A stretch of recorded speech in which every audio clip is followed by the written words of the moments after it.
আপনাদের কাছে গিয়ে শুনবো এবং কক্সবাজার থেকে আমরা লাইভ করব। সুতরাং আগামী 7 দিন অবশ্যই পাঠিয়ে দিন আপনাদের জানা সেরা ঘটনাগুলো আমাদের কাছে। এবং সবচেয়ে মজার ব্যাপার হচ্ছে এখানে ভৌতিস্ট ইজ হিয়ার এবং সাকিব ভাই আছেন, জিবরান ভাই অলরেডি চলে এসেছেন এবং আমরা সবাই মিলে এখন জানেন আপনারা সবাই যে কি ঘটতে যাচ্ছে। 26 তারিখের আর বেশি দেরি নেই। সুতরাং আমরা একটা ঘটনা শুনে এসে আমরা সাকিব ভাই এবং জিবরান ভাইয়ের কাছে আসবো, তাদের সাথে কথা বলবো এবং তাদের সমস্ত ঘটনাগুলো আমরা শুনবো। যাই হোক, আমরা চলে যাচ্ছি আমাদের প্রথম অতিথির কাছে। আপনার নামটা একটু প্লিজ বলবেন এবং আপনি কোথা থেকে এসেছেন সেটা আমাদের একটু জানাবেন। Hello friends, I'm Munna from Motizil and I am a student. ওকে, আপনার ঘটনায় চলে যাই। ঘটনাটা যখন ঘটেছিল এটা 2010 এর ঘটনা। তখন আমি ক্লাস 10-এ পড়ি, দেন আমার টেস্ট এক্সাম চলতেছিল। সো টেস্ট এক্সাম চলাকালীন আমি খুব রাত পর্যন্ত পড়ালেখা করতাম। তখন 1:30 বাজে, তখন ঠিক 1:30 বাজে আমি তখন ঘুমাচ্ছিলাম। পড়া শেষ করে আমি জাস্ট ঘুমাতে যাব তখনই ঠিক কিছুক্ষণ 5 মিনিটের জন্য আমার ঘুমটা চোখটা লেগে আসে। আমি তার আগে বলে নিই যে আমার রুমটার বর্ণনাটা। আমি ফার্স্ট ফ্লোরে থাকি এবং আমার রুমের সামনে জাস্ট একটা জানলা আছে, আর জানলার সামনে লম্বা একটা করিডোর আছে যেখানে মানুষ হাঁটাহাঁটি করে।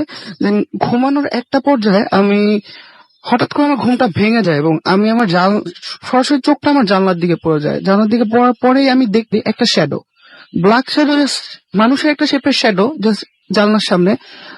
এবং শ্যাডোটা ঠিক এইরকম ছিল যে আমার দিকে তাকিয়ে আছে।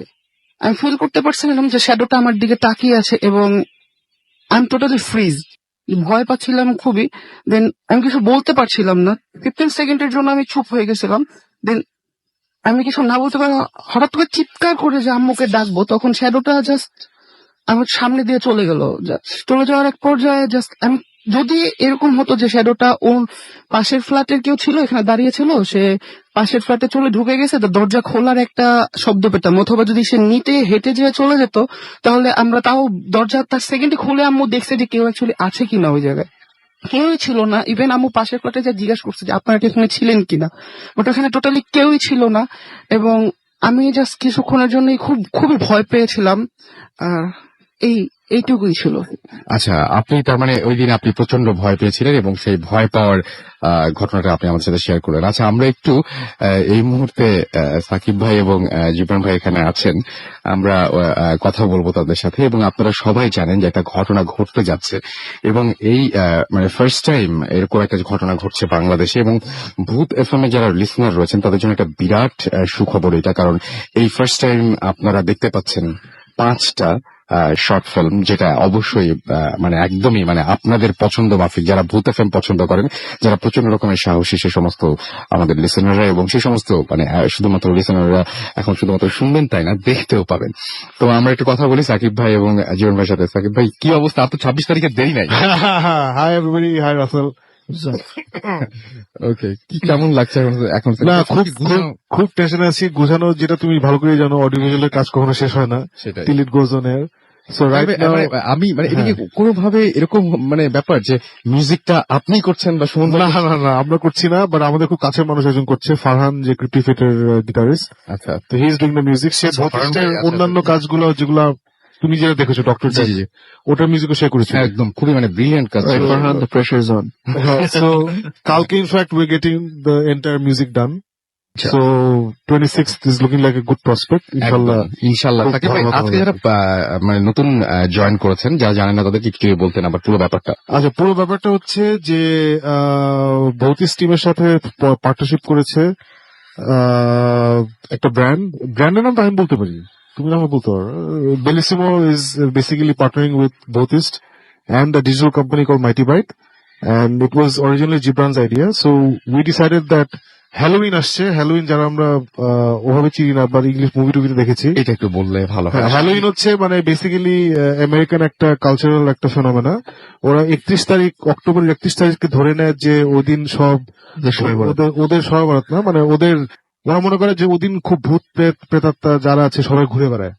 সো ওদের দেশে যেটা করে ওই 31 তারিখে বাচ্চারা ভূত প্রেত সেজে পাড়ায় পাড়ায় বের হয় বিভিন্ন বাসায় গিয়ে ডক করে এবং ওই বাসার Chocolate. লোকজনও হ্যাঁ ওই ভূত প্রেত সেজে থাকে এবং ওরা বাচ্চাদেরকে চকলেট দেয়। আচ্ছা, আমরা একটা জিনিস শেয়ার করেছিলাম আমাদের পেজে এবং অনেকে অনেক ধরনের কথা বলেছেন। এটা নিয়ে সাকিব ভাই বললে আরো বেশি ভালো হবে। সেটা হচ্ছে যে অনেকেই বলছেন যে প্রিপারেশন কিভাবে নিব, একটা তো মুভি দেখার প্রিপারেশন, হ্যাঁ যেমন কস্টিউম থাকে, তারপরে অনেকে মানে এইটা যদি একটু বলতেন সবাইকে ছোট্ট করে। না, preparation basically we would recommend যে কয়েকজন ভালো ফ্রেন্ড বা ক্লোজ আত্মীয় স্বজন বা ক্লোজ কাজিন নিয়ে sit down, have some ice cream, Bellissimo ice cream, have a few snacks and turn off the lights. একদম Turn off the lights, watch it. It's a very short film, so buffer টাফার problem হবে না ইউটিউবে বা ফেসবুকে। আমাদের highest length হচ্ছে বোধহয় 9 minute না 10 মিনিট। না হাইয়েস্ট হচ্ছে না ভর্তি শ্রদ্ধা নিয়ে ভর্তি শুদ্ধ দিয়ে হ্যাঁ ওটাই। সো আর মানে এমনিতে যদি শুরু করে মানে কবে থেকে শুরু করবে, কোন টাইম থেকে শুরু করবে এবং মানে মানে একদম যখন রিলিজ করবে আমি প্রথমে একটা জিনিস ক্লিয়ার করে দিই, this is not the Bhootist series যেটা আমরা 4 বছর আগে থেকে সবাইকে প্রমিস করে আসছি এবং বিচ্যুতি হচ্ছি। এটা ওই সিরিজটা না, ওইটার কাজ এখনো 10% বাকি। আমি বারবার বলি প্রোগ্রামে আসলে যে সুমন ভাই গত 4 বছর ধরে উনার 5 বার ক্যান্সার হয়েছে। সো ক্যান্সার হলে আসলে লং ড্রন আউট এই কোনো শুটিং বা এগুলো করা যায় না, মানে বিভিন্ন স্ট্রাগল করতে হয়। সো এই স্ট্রাগল করার জন্য উনার আসলে এই ভৌতিস্টের যে আমাদের 10% কাজ বাকি ওটা এখনো শেষ হয়নি। বাট হোপফুলি উনার এখন he is cancer free right now. So উনি এই ঠিক হলেই will finish Bhootist and hopefully next year মধ্যে ওই সিরিজটা আসবে। কিন্তু এইটা হচ্ছে যে অনেক ভৌতিস ইনভেস্টিগেশন আছে যেখানে আমরা অনেক গল্প শুনে, আমরা প্রত্যেকবার একটা গল্প শুনে একটা জায়গায় যাই, গিয়ে ওখানে ইনভেস্টিগেট করি। তো অনেকবার হয়েছে যে আমরা গল্প শুনে গিয়েছি, গিয়ে ওখানে তেমন কিছু হয়নি, বাট গল্পগুলো খুব ইন্টারেস্টিং ছিল। সো ওরকম গল্পগুলো আমরা বসেছিলাম স্ক্রিপ্ট রাইটারের সাথে। সো ওরা বেসড অন দোজ ইনভেস্টিগেশনস 5টা শর্ট হরর ফিল্ম লেখা হয়েছে। এই হরর ফিল্মগুলো 26 তারিখ রাত 12টা থেকে, এটা আমরা ইংরেজি মিনিংটা ভুলে যাই, বাংলায় যেটাকে বলে রাত 12টা। সো 26 তারিখ মানে রবিবার রাত 12টা, ওই দিন থেকে শুরু হবে। ফুর্তি ফেসবুক পেজ, বেলিসিমো ফেসবুক পেজ এবং অবভিয়াসলি ফুর্তির একটা ইউটিউব চ্যানেল আছে, ওই ইউটিউব চ্যানেলও থাকবে, সরাসরি দেখতে হবে। সব জায়গা থেকে আমরা এটা দেখতে পারবো। যেটা বললাম 5 মিনিট ম্যাক্সিমাম 6-7 মিনিটের একটা শর্ট হরর ফিল্ম, প্রত্যেকটাতে একটা ইন্ট্রোডাকশন থাকবে, ইন্ট্রোডাকশন বাই সুমন ভাই, আমি Jibran. And this is basically not the Bhotis project, but a Bhotis project. And we thought that বাংলাদেশে আসলে হরর ফিল্ম নিয়ে তেমন কাজ হয় না। আমি রিসেন্টলি একটা ছেলে আমাকে ট্যাগ করেছিল ফেসবুকে, বেশ ইন্টারেস্টিং একটা শর্ট হরর ফিল্ম বানিয়েছে। সো খুব বেশি একটা হয় না। So we thought that this would be perfect time. হ্যালোউইনের সাথে যদি আমরা ট্যাগ করে জিনিসটা করি, রেডি ফুর্তি ভূতে ফিল্ম ট্যাগ করে করি। সো এটাই বেসিক কাহিনী। এবং আপনি যেটা বলছিলেন যে আমাদের এই কালচারটাও আসলে ওয়েস্ট থেকে এসেছে এবং আমরা কোনো সময় এটা করি না, কিন্তু আমরা কোনো সময় বলি না কিছু, আমাদের লিসনারদের সাথে মানে ডিরেক্টলি কথা বলা হয় না। কিন্তু অদ্ভুত ব্যাপার যে ভূত এফএমে এমন কিছু জায়গা থেকে ইমেল আসে যেমন আপনি শুনলে অবাক হতে হয় জিনিসটা, যে মালদ্বীপ থেকে মানে তো বিভিন্ন জায়গায় যারা বাঙালিরা আছেন তারা কিন্তু আবার যারা বিশেষ করে আমেরিকায় রয়েছেন, ইউরোপের বিভিন্ন জায়গায় আছেন, তারা হয়তো এই সময় হ্যালোউইনটা মানে এবার তারা পাবেন এবং তাদেরকে একদম সরাসরি যে কিছু বলতেন, তারা অনেকেই শুনছেন এখন ফুর্তি অ্যাপের মাধ্যমে, আমি জানি না। আমি তো বলবো অবশ্যই যে হ্যালোউইন, হ্যাঁ বল, মালয়েশিয়া থেকে মানে মালদ্বীপস থেকে, মালদ্বীপ you know how to speak Maldivian বলা বাঙালি হবে না। যারা আমেরিকা থাকে, যারা ইংল্যান্ড থাকে, যাদের লাইফে যারা বিদেশে থেকে থেকে হ্যালোউইন মজা, কিন্তু এইবার হ্যালোউইনে দে ক্যান গেট দ্য বিদেশি ফ্রেন্ডস, যদি ওরা বাংলা বুঝবে না, বাট এটলিস্ট ওরা ওদেরকে বলতে পারবে যে দেখ বেটা আমাদের দেশেও হ্যালোউইন হচ্ছে। So it's something that we learning. আর I think anything that is interesting বা anything that is nice should cross boundaries. একদম। এখন is a global culture, কোন কালচারই ভুলে যাওয়া উচিত না, বাট তার মানে এই না যে নতুন কোন কালচার আমরা অ্যাডাপ্ট করতে পারবো না, কারণ culture is always it's flexible. কোনো কিছুই যদি ডিসেন্ট একটা কোনো প্র্যাকটিস যদি ইনাফ মানুষ অ্যাডপ্ট করে ওইটি কালচার হয়ে যায়। সো যে জিনিসটা হয়তো 20 বছর আগে কালচার ছিল না, এটা এখন কালচার হয়ে গেছে। মানে কথার কথা স্কুলের বাচ্চারা এখন মোবাইল ফোন নিয়ে স্কুলে যায়। আমরা যখন ইউনিভার্সিটিতে পড়তাম এটা কল্পনাই করা যেত না, এর আগে তো মোবাইল ফোন ছিলই না। So that's become a cultural ফিনোমেনন। Mobile phone is now everybody is here, whatever. So hopefully Halloween will be something big, and hopefully this is the way to start it off. হ্যাঁ, এবং এটা এটা সত্যি কথা বলতে যে মানে প্রথম কথা হচ্ছে যে আমাদের দেশে শুরু করলেন আপনারা এবং আমরা ইনভলভ এখানে, সুতরাং এটাই সবচেয়ে বেশি ভালো অরিজিনাল লাগে। কি তুমি যাচ্ছ হ্যাঁ, এটা সবচেয়ে বেশি ভালো লাগে। না, absolutely. I remember August 13th হয়েছিল না আমাদের ফার্স্ট এপিসোড 2000 কবে 2010, 2010 August 13th in fact was Friday the 13th right right. So Friday the 13th এবার ফ্রাইডে এবং 13 তারিখ হলে কিন্তু একটা ঘটনা ঘটে। সেটাই ঝামেলা হয় এগুলো আমরা সেদিনই ছিল ভূত এফএম এর first episode with Russell and Bhootist. হ্যাঁ। সো ইটস অ্যামেজিং দ্যাট 4 বছর হয়ে গেছে, এখন আবার Bhoot FM and Russell and Bhootist is creating history in Bangladesh. In fact এখনো মানে এই সপ্তাহে সুমন ভাই আসার কথা ছিল, মাঝখানে আমার এই মাঝখানে কথা হয়েছে, আজকে হয়তো আসেননি, কিন্তু আমার ওই লিফট যদি রাতে না থাকে তাহলে নামতে পারবেন না। সেটাই ওই সেটাই ওঠানামাটা অনেক কষ্টের। কষ্ট হয়ে যায়। এবং আমি আশা করছি খুব দ্রুত উনি সুস্থ হয়ে উঠবেন, তাহলে আপনাদেরও অনেক কাজ বাকি আছে এখনো পড়ে। হ্যাঁ। No, I hope he's getting better. কারণ আজকে he rocked the stage. He was playing at South Asian Rock Festival. বন্ধুগড়ে South Asian Rock Festival. আমি টিকেটের উপরেও দেখলাম যেটা হ্যাঁ। শুধুমাত্র এই programme. So I think he really rocked the stage. ওনার কিছু স্ট্যাটাস আপডেট দেখলাম যে পাবলিক খুব পছন্দ করেছে ওনাদের performance. So hopefully he's getting better. Hopefully he's getting better. আচ্ছা শাকিব ভাই, এই যে আপনি যে শুটিংটা করলেন বা আপনারা যে স্ক্রিপ্ট গুলো সিলেক্ট করলেন, এর মাঝখানে এরকম কোনো হয়েছে যে স্ক্রিপ্ট খুব ইন্টারেস্টিং ছিল কিন্তু মনে করেছেন যে না এটা আবার বাদ দেই, বা এরকম কিছু শুনতে পারি ঘটনা কিছু? আমি জানতে চাই। হ্যাঁ, বাদ দেওয়া কোনো একটা ছিল in fact Jibran came up with an idea. So ওইটা লম্বা স্টোরিটা ওই যে ক্যানিবালিজম, কেন বলেছেন এটা শুনি আমরা তাহলে। আচ্ছা ওই কাহিনীটা আমি বলবো না তুমি? বলে দিলে তো আমার ওটা ফিল্ম বানাবোই। না ওটা ফিল্ম কেউ অসুবিধা হবে না। ওটা না, আমরা বলি আমরা যে অরিজিনাল স্টোরিটা শুনছি, হ্যাঁ, এটা শুনে আমরা যেখানে গেছিলাম, স্টোরিটা হচ্ছে there's this ওল্ড হাউস। এখন ওইখানে ওইটা বেশ একটা মানে কি বলবো, মানে আগে ওইটা খুব নিরিবিলি একটা জায়গা ছিল। এখন যেটা হয়েছে যে হাইওয়ে ওখানে পাশ দিয়ে নতুন রাস্তা হয়েছে, এখন ওখান থেকে বেশ গাড়ি ট্রেন যায়। বাট কাহিনীটা যে সময়কার তখন ওখানে গাড়ি ট্রেন যেত না। আচ্ছা, ওখানে যেটা হচ্ছে it use to be restaurant.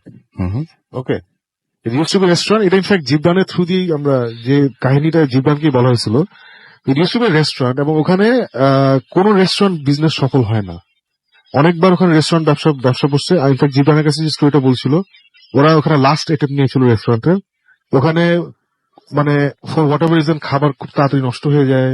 আচ্ছা, খাবার শর্ট পড়ে, লোকজন ফর হোয়াট এভার রিজন আসে না, মানে কোন রিজন না এখানে এসব না হওয়ার।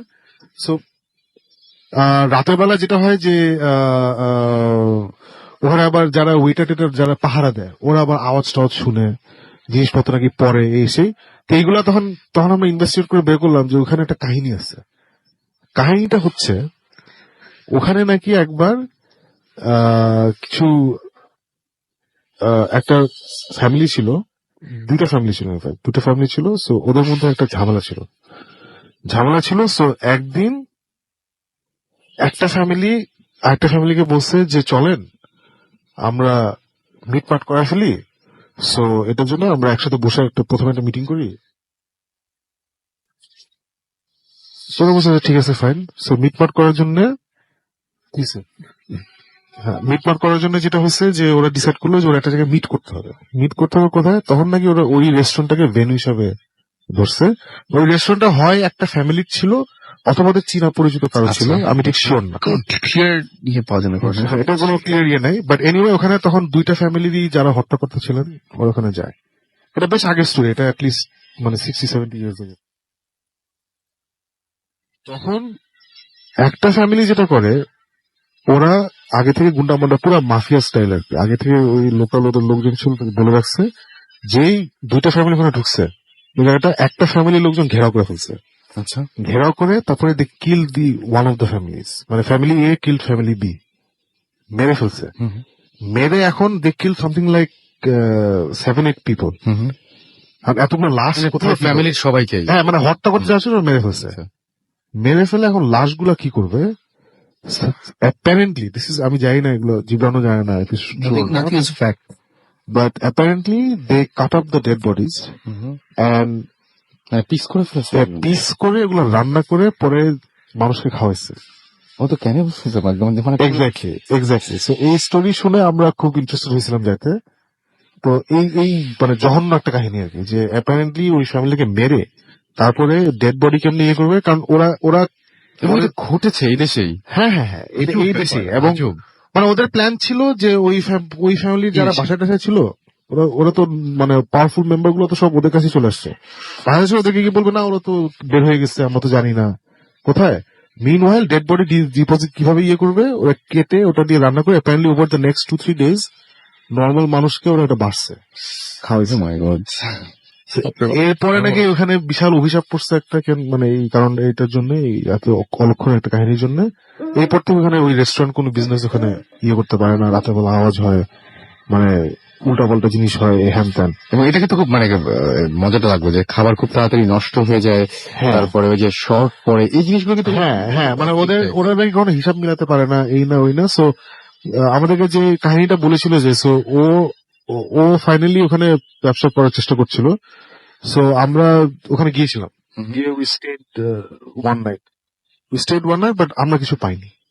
So it's one of those failed investigation, কিন্তু কাহিনীটা এত ইন্টারেস্টিং। সো খুবই ইন্টারেস্টিং। মানে উই থট দ্যাট এই কাহিনী নিয়ে আমরা একটা নাটক বানাবো, বাট মেইন টুইস্ট হচ্ছে ওটা মানে মানুষকে দিয়ে ইয়েস, যে how do you dispose of dead bodies, you feed it to. Trace করতে আমি কিন্তু এরকম হরর মুভি দেখছি।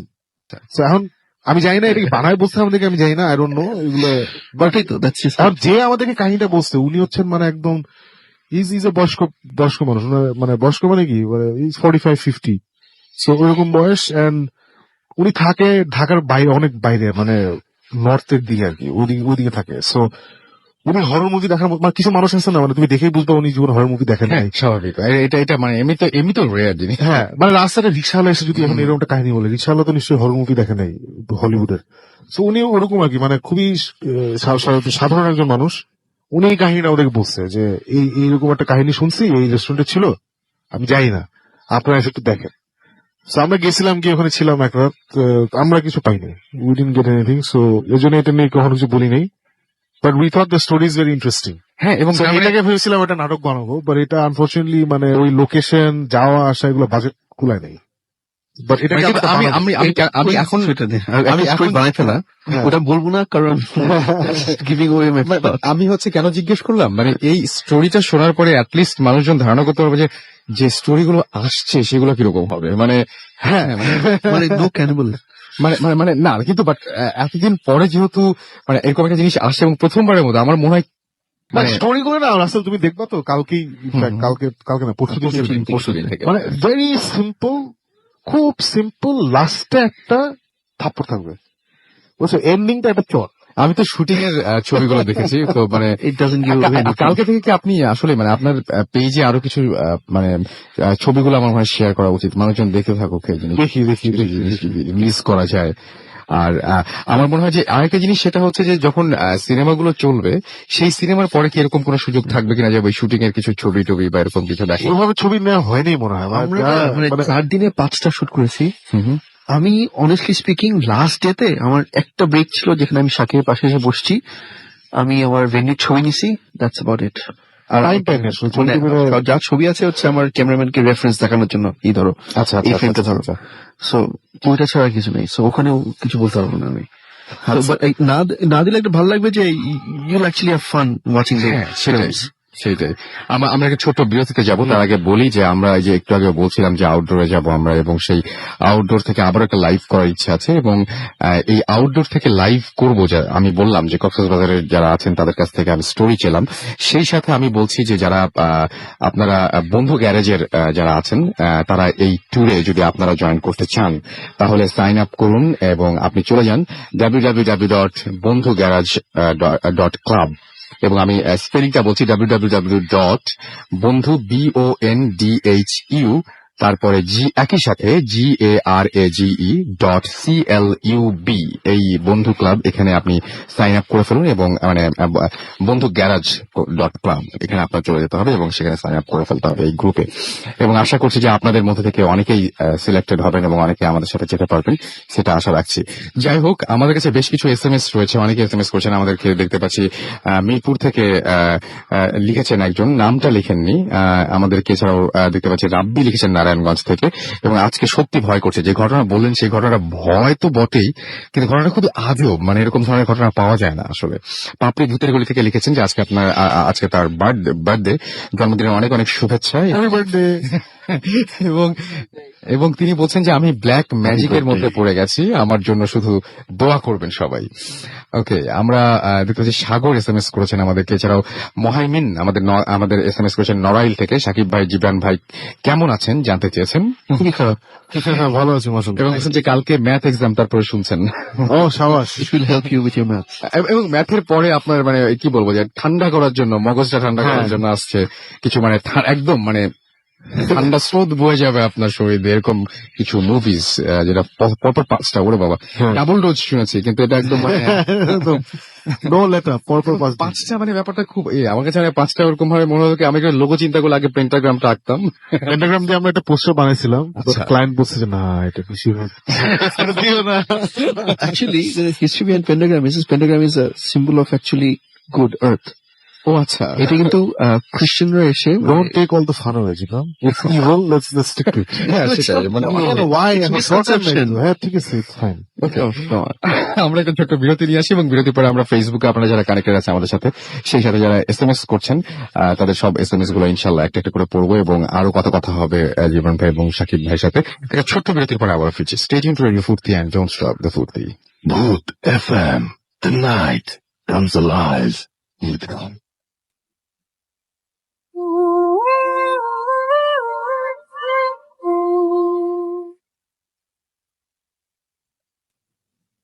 আরো একবার সবাইকে স্বাগত জানাচ্ছি, আমি রাসেল। শুনছেন সবসময় রেডিও ফুর্তি 88.0 FM, বাংলাদেশের সর্ববৃহৎ রেডিও নেটওয়ার্ক। আর চলছে ভূত এফএম। আপনারা সবাই জানেন ভূত এফএম এখন অন্যরকম ওই গ্রামীণ ফোন, এবং আমরা আবার একটা প্ল্যান করছি যে লাইভ করব কোনো জায়গা থেকে, এবং সেখানে আপনারা যারা মানে লোকাল যারা রয়েছেন তারাই বেশি সুযোগ পাবেন সেখানে এসে ঘটনা বলার। এবং সেই জন্য বলছি কক্সবাজারে যারা রয়েছেন, যারা কক্সবাজার থেকে এই মুহূর্তে শুনছেন, এবং যারা দেশের বাইরেও কক্সবাজারে যারা রয়েছেন দেশের বাইরে, তারা ঘটনা পাঠান আমার কাছে, এবং সরাসরি তারা পার্টিসিপেট করতে পারবেন ভূত এফএমে, সেই সুযোগ আছে। আর কাদের সুযোগ রয়েছে? তাদের সুযোগ রয়েছে যারা বন্ধু গ্যারাজে রয়েছেন, এবং এই ট্যুরে যদি আপনি জয়েন করতে চান তাহলে সাইন আপ করুন www.bondhugarage.club, এবং আপনি মেম্বার হয়ে যান এই অলসাম একটা শো, এবং চলে যেতে পারেন আমাদের সাথে সরাসরি কক্সবাজার, এবং সেখান থেকে আপনার জীবনে ঘটে যাওয়া আপনার জানা সে ঘটনাগুলো পাঠিয়ে দিতে পারেন। আচ্ছা, ইফতি লিখেছেন ভাইয়া আমি এখন আবারও মাইক অন করতে হবে, কারণ সাকিব ভাই এবং জীবন ভাইকে জিজ্ঞেস করছেন যে ভাইয়া মুভিগুলো কি ডাউনলোড করা যাবে? এই হ্যাঁ যাবতীয় ওই যে রিপিং সফটওয়্যার আছে না, ওই পাইরেটেড ফায়ারফক্স থেকে I am sure you can download it. আচ্ছা, it's free on the net, so এটা দিয়ে তুমি ডিম ভেজে খাও, চা বানাও, ডাউনলোড করো, যা খুশি করো। ওকে, মানে কোনো সমস্যা নেই। আচ্ছা, ব্যাড জোক। আমি পরশুদিন জিন নামালাম, I mean the movie on my internet. আচ্ছা, In the movie. আপনি দেখে খুব ফেলেছেন? বাজে লোক, অনেক বাজে, I know, but কিছু করার নাই, but I have to say this. বাচ্চারা কিনে দিবে, হ্যাঁ, এটা বাজে লোক। অনেক লিখেছেন হাজারিবাগ থেকে যে সাকিব ভাই স্টোরিটা অনেক প্রশংসা করেছেন, এবং আমরা দেখতে পাচ্ছি যে আরো অনেকেই আমাদের এখন এসএমএস করছেন। আমাদেরকে এসএমএস করেছেন মামুন মহাখালী থেকে, এবং তিনি বলছেন যে তিনি অনেক ভয় পাচ্ছেন, সেটা বুঝতে পারছি। বাবু আমাদের ফার্স্ট টাইম ভূত এফএম লাইভ শুনছেন তিনি, এবং ফুর্তি অ্যাপের মাধ্যমে সেটা, এবং তিনি এই অ্যাপটা অনেক পছন্দ করছেন, সেটা জানিয়েছেন কুশিয়া থেকে। রুদওয়ান আমাদের সাথে রয়েছেন, গোলাম রাব্বি আমাদের সাথে রয়েছেন মিডফোর্ড হসপিটাল থেকে, ঢাকা থেকে, মিডফোর্ড থেকে তিনি আমাদের সাথে আছেন, এবং চয়ন আমাদের বাড়িধারা থেকে এসএমএস করেছেন, এবং তিনি বলছেন যে দোয়া করবেন যেন মেডিকেল কলেজে এমবিবিএস এর চান্স পাই। আমাদের সব অনেক অনেক দোয়া করি। আমাদের সব অনেক দোয়া থাকলো, আর হসপিটালে ঘটনা থাকবে, সেই ঘটনা আমরা সব জানতে পারবো। উনি যখন ওখানে ঢুকে তারপর আমাদের এসে ঘটনা বলতে হবে। হ্যাঁ, একদম একদম, কি হয় না হয়। আমাদেরকে এছাড়া দেখতে পাচ্ছি শর্মী লিখেছেন গ্রিন রোড থেকে, এবং তিনি ভৌতিককে শুভেচ্ছা জানিয়েছেন। আমাদেরকে মিম এবং মেহেদি লিখেছেন যে আপনারা শুনছেন আমাদের সাথে। সিদ্দিক খান জুরাইন থেকে লিখেছেন নাইস। আমাদেরকে আলিফ ঢাকা থেকে লিখেছেন ভালো লাগছে। এছাড়াও আমাদের দেখতে পাচ্ছি প্রীতি রাজশাহী থেকে এসএমএস করেছেন। অনেকে শুধুমাত্র নাম এবং এবং জায়গার নাম লিখে শেষ করে দিয়েছেন, সুতরাং বলতে পারছি না সবকিছু।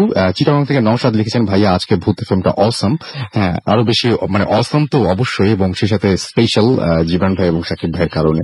আমরা আরো কিছু ঘটনা ইনশাল্লাহ মানে ধীরে ধীরে ধীরে ধীরে আপনারা যদি এরকম চাপ দিতে থাকেন, আমরাও যদি একটু ধীরে ধীরে চাপ দিতে থাকি, আরো কিছু এরকম বেরিয়ে পড়তে পারে। সো আমরা সেগুলো শুনবো। এবং আচ্ছা সাকিব ভাই, জীবন ভাইয়ের কাছে শুনি যে হঠাৎ করেই কি এটা আপনার মাথায় আসছিল এরকম একটা প্ল্যান যে এরকম মুভি তৈরি করবেন? আমার মানে I want to make some short films. এখানে বেসিক্যালি কয়েকটা আইডিয়া ছিল আমার মাথার মধ্যে। সো মেইন প্রবলেম ছিল যে এগুলো করতে একটু মানে বেশ ভালো অ্যামাউন্ট অফ টাকা লাগে। সো এই আইডিয়া গুলো আমার মাথার মধ্যে হচ্ছিল এই শেয়ার উইথ সাকিব অনেক আগে। বাট এখানে এখানে একটু আধ্যাত্মিক একটু কথা বলি। Everything is a leap of faith. হ্যাঁ, জিন দেখি বিশ্বাস করি না বিশ্বাস করি, it's a leap of faith that if you want to believe it or not. অনেকে বলে আমি দেখেছি কিন্তু বিশ্বাস করি, মানে বিশ্বাসই করে না something exists. So even ideas যদি বলি, it's a leap of faith. If you have an idea and you tell to someone, ও যদি এটার মধ্যে কাজ করতে যায় or wants to be part of it, it's a leap of faith that yes, this is a good idea to work with. And this was it for me. I have amazing friends, Shakib, I have Farouk, I have Casey. These are amazing friends to me, and Sarah, who actually believed in me. They had a leap of faith and believed in this idea enough to invest in it. So I really want to thank them এখানে। খুব সুন্দর pump দিলে, thank you. না, কিন্তু আমি এটা বলবো যে আসলে মানে উনি একদম মন থেকে কথাগুলো বলছেন, বাড়িয়ে বলছেন না সাকিব ভাই, সিরিয়াসলি। আচ্ছা, আপনার এর মধ্যে কি আপনার কোনো ঘটনা আছে এর মধ্যে যে আপনি মানে আমার একটু মনে করতে, আমি যখন আসি না এগুলো সব পিছিয়ে ফেলে আসি, আমি আসছি ফিল্ম গুলো নিয়ে এত ব্যস্ত যে আমি কিচ্ছু চিন্তা করি না এক্সেপ্ট ফর যদি কিছু হয় এরকম কিছু? এই মুহূর্তে কিছু আসছে না মাথার মধ্যে।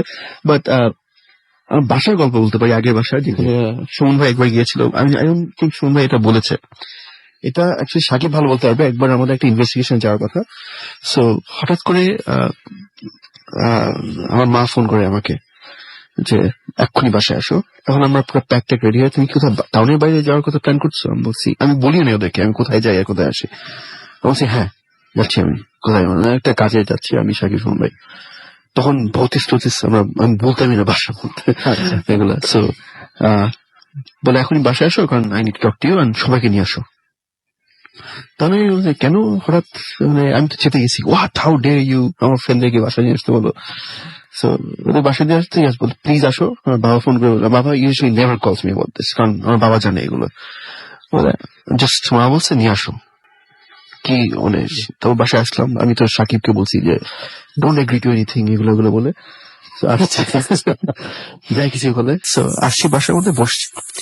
সো মা আসছে, মা একটু এসে কথা বলে তোমরা বসো একটু, আমি আসছি এখন, এই চাটা বানিয়ে আসছি। আসতে গেছে তো সুমন ভাই আমাদের ঢুকে হাতের ডান দিকে বিগ সোফা, আর অপোজিট সোফা আমার বাবা বসা, সাকিব ঠিক সুমন ভাইয়ের পাশে বসা, আমি আরেকটা সোফায় বসা। মানে জাস্ট আমি তো পিসড অফ, আমি গেস্টের মতো বসে আছি সোফার মধ্যে, আমি কিছু করবো না। হঠাৎ আমি নোটিস করিনি, আমার হঠাৎ দেখি সুমন ভাই এদিক থেকে যে অন্য সোফায় বসলো আমার পাশে সোফায়। লাইক প্রথমে খেয়াল করছি সুমন ভাই আমার বাম দিকে বসেছিল। তো সুমন ভাইয়ের বাম সাইডটা হঠাৎ করে দেখি মানে উনি হঠাৎ করে মানে মুয়ে পড়তেছে। সো আমার উল্টা দিকে জীবনের বাবা বসা এবং মা বসেছিল, উনি একটু উঠে গেছেন। সো মুয়ে মানে এজ ইফ উনার বাম শোল্ডারে কেউ জাতা দিচ্ছে এবং এবং সেটা খুব ঝুঁকে পড়ছে। তাহলে আমি ভাবছি যে কি করতেছে লোকটা, ঝুঁকে পড়ছে কেন এইভাবে। আচ্ছা, আর ওইদিকে আঙ্কেল টাঙ্কেল বসার জন্য আমি কিছু বলিও নাই। তখন সুমন ভাই কিছুক্ষণ পরে যে বলে যে আঙ্কেল কিছু মনে না করলে আমি একটু ওখানে গিয়ে বসি, তখন বলে উনি পাশে গিয়ে বসেন। বল তারপর সাথে সাথে বাবা বলে যে তুমি ওখানে কেন বসবা? আমার বাবা তো বুঝে গেছে, না এমনি। বলে না, ইউ ফিল ইট না। শুনে আপনি কি বুঝলেন? আমি জানি, I deal with them every other day. আগের বাসায় খুব উল্টপাল্ট অনেক কিছু। তারপর বলো কি হয়েছে বলো, তারপর বলো যে সঙ্গে নিজেই বললো যে আমার কে জানি আমার পা কাঁধে ধরে একদম দিচ্ছিল, ভর দিচ্ছে একদম ব্যাক করে, প্রেশারটা ফিল করতে পারছি। আর আমার এই বাসায় মানে আমার অনেকগুলো ফ্রেন্ড অনেক এসছে, they said a lot of things, যেটা মানে আপনি কখনো এটার সাথে I felt it, I always felt it. আমি সবসময় ফিল করতে পারি মানে দেয়ার সামথিং। ধরো সব লাইট অফ করা, আমি যদি একটা অন্য একটা রুমের দরজা একটু খোলা থাকে, আর যদি একটা বিম অফ লাইট থাকে, you just see that beam of light. আর ওখানে যদি কেউ হাত দিয়ে দেয়, জি মানে ইট ব্লকস দ্য লাইট, ঠিক না, একটা পার্ট। একদম। সো আমি হেঁটে আসছি, আমি যাচ্ছি এখানে, ধরো আমি এক রুম থেকে আরেক রুম যাচ্ছি, স্ট্রেট কর্নার একদম ইয়েতে ডায়াগোনাল, এখানে কোনো ইন্টারফারেন্স নাই। আমি দেখছি হঠাৎ করে একটা মিডারে একটা ব্লক। সো তখন আমি বললাম কি, আজকাল চাচ্ছ, আই ডিডন্ট কেয়ার, বলছি সামনে থেকে সরো, আমি বলে চলে যাই, or I'll walk over you, এরকম করে চলে যেতাম। যেমন আমার ফ্রেন্ড একজন নেভিল এসছে আমার রুমে, আমরা হয়তো কি আমাদের কাজ শেষ করতাম চাকরি করে করে, রাত 10টা 11টা 12টার সময় অফিস যেতাম, বাসায় আসতাম। সো নেভিল আমার ফ্রেন্ড আসতো ধরো 1টা 2টার দিকে এরকম। সো একবার 1টা 1টার দিকে আসছে, সো এসে আমার রুমে গিটার বাজাচ্ছে, আর বলছি আমি Allah go take shower and come back. So আমার রুমে গেলাম, একটু পরে আসি, 15-20 মিনিট পরে আসলাম। সো কি হচ্ছে? সো মনে হচ্ছে তোমার একটা মহিলা আসছিল, তোমার রুমে দেখলো, তারপর নাই চলে গেল। আমি পাত্তা নেই। আমি বলছি আমার বাসায় কোনো মহিলা নেই, আর মা ছাড়া, আর শি স্লিপিং, আমার 2টা বাজে। I don't believe you. বলে হ্যাঁ, আচ্ছা দাঁড়ালো, দরজা খুললো, দেখলো, চলে গেল। You can come and check the entire house. এটা কি এরকম হয় যে এক একজন এক এক রকম দেখে এরকম কিছু? আমি জানি না, আমার ধরো আমার এক্স পার্টনার কোম্পানি ছিল, ওর নাম ছিল রনি। সো ওকে রেখে আবার আমি এরকম কাজ করতে গেছি, ও আসছে, ভাই আপনি দরজার বাইরে যে আমার এন্ট্রান্স ছিল, আমার রুমের এন্ট্রান্স ছিল অলসো মেইন এন্ট্রান্স, একদিকে এক সাইডে। সো খুললেই আমার রুমে ঢোকা যায়, অথবা অন্য দরজাতে মেইন হাউসে ঢোকা যায়। তো আপনি বাইরে যে আমাকে নক নক করে মানে ডাক দিয়ে চলে গেলেন কেন? আমি বলছি তো আমি এটা জীবনে করিনি, আমি তো অন্য রুমে মাই ফাদার। বলেন না, আমি শুনলাম এই রনি দরজা খুলো, নক করে। এভাবে হয়েছে। আরেকটা জিনিস বলছিলাম, একটা ফ্রেন্ড এসছে, so she was helping out, মানে খুব এক্সাইটেড হয়ে she was helping out my father to cook. So রান্না করছে, কিছুক্ষণ পরে আমি বলছি রান্না করছি, আমি যে রুমের মধ্যে বসে টিভি দেখছি, ঠিক 10 মিনিট পর দৌড়ে আসলো, তোমার বাসায় কি কিছু আছে? আমি বললাম যে কেন? বলে আমি নাড়াচ্ছি, আঙ্কল ওইদিকে বাসন ধরছে, আর আমরা সবাই নিজেরা সবকিছু নিজেরা করি। সো কে জানি এসে আমার হাতে শোল্ডারে হাত রাখলো, আমি তাকালাম, দেখি যে কেউ নাই ওইদিকে, দেখি আঙ্কল অনেক দূরে, অ্যাটলিস্ট 10-15 পা দূরে। হ্যাঁ বসে আছে। ও ওকে, চলে গেলাম। এরকম অনেক এরকম অদ্ভুত অনেক কাহিনী। যেমন আমার ভাই, আমি ভুলে যাচ্ছি, ভাই মানে বাসায় বসে কারেন্ট চলে গেছে, ও আমাদের বেডরুমে ঢুকতে যাবে, হঠাৎ দেখে চেয়ারটা লিটারালি উল্টাই পড়ে গেল। ওটা দেখে সোজা বাসার বাইরে মানে ঢুকেনি। আর এখন যখনই সে বাসায় কোনো লাইট অফ থাকে, রুম সুইচ অন করতে যায়, চিল্লি করে যায়, লাইট অন করে তারপর এরকম। আমি এই সিনেমাগুলো দেখার আগে যে সমস্ত আপনার শর্ট ফিল্ম গুলো দেখবেন, তার আগে কিছু কথা বলতে চাই। আমরা যখন ভূত এফএম করি, তখন এটা আমি জানি যে এটা যদি মানে আমাদের এই পার্শ্ববর্তী দেশেও চালু হতো, তাহলে এই দেশে আমরা ফাটায় ফেলতাম একদম বলে বলে, যেরকম বিরাট একটা কিছু, এবং সব ঘটনা হয়তো আমরা মানে বিশ্বাস করতে অনেক কষ্ট হয় আমাদের আসলে এখানকার মানে লোকাল হলে যা হয় আর কি। তো একটা জিনিস, আমি যদি এরকম একটা ঘটনা যদি কাউকে বলি যে একটা মানুষ, একটা বাচ্চা মেয়ে বিছানায় শুয়েছিল, হঠাৎ করে টিভি থেকে একটা হাত বের হয়ে বাচ্চাটাকে টেনে নিয়ে টিভির মধ্যে নিয়ে চলে গেল, যদি বলি কেউ বিশ্বাস তো করবেই না। যদি আপনারাও এটা মানে ফিল্মে দেখান, মানুষের বলবে এটা কি আজব জিনিস দেখেছে, এরকম হয় নাকি? বাট বিলিভ মি যে এটা অনেক মানে ওভাররেটেড তো বলবোই না, অনেক মানে পৃথিবী গোটা ওয়ার্ল্ড এর মধ্যে খুব নাম করা একটা ফিল্মের কথা বললাম আমি। তো এখানে হলে না মানে জিনিসগুলো খুব ঝামেলা হয়ে যায়। তো আপনাদের কি এরকম কিছু মানে হিন্ট দেওয়া যায় নাকি যে কি ধরনের ঘটনাগুলো ঘটছে, বা লোকেশন টোকেশন সবাই কিছু বলবেন কি? ইটস ভেরি, মানে আমি যেটা বলছিলাম যে these are very happening any one of our houses, যার মানে যে কোনো কারো বাসায় এগুলো হতে পারে, ওরকম করে স্টোরি গুলো বানানো। এবং যেসব জিনিস আমরা মানে কিছু ব্যাপার আছে না, সাইকোলজিক্যালি আমরা ভয় পাই, যেমন হঠাৎ চোখ খুলে যদি দেখি কেউ পিছনের পাশে দাঁড়িয়ে আছে, তার একটা ভয় লাগে। ছোটবেলা থেকে আমরা ভয় পাই যে পিছনের নিচে কিছু আছে নাকি, রাতের বেলা আওয়াজ শুনলে ভয় পাই। মানে খুবই সিম্পল জায়গা থেকে স্টোরি গুলো করা হয়েছে, এবং লাস্টে একটা হালকা না, বেশ জোরেই একটা চট দেওয়ার চেষ্টা করি, জিনিস দিয়ে এন্ড করার চেষ্টা করেছি। আর হোপফুলি এগুলো কাজ করবে, বাট এতটুকুই বলতে হবে, আমি এসব বলতে চাচ্ছি না। আচ্ছা ঠিক আছে, ওকে।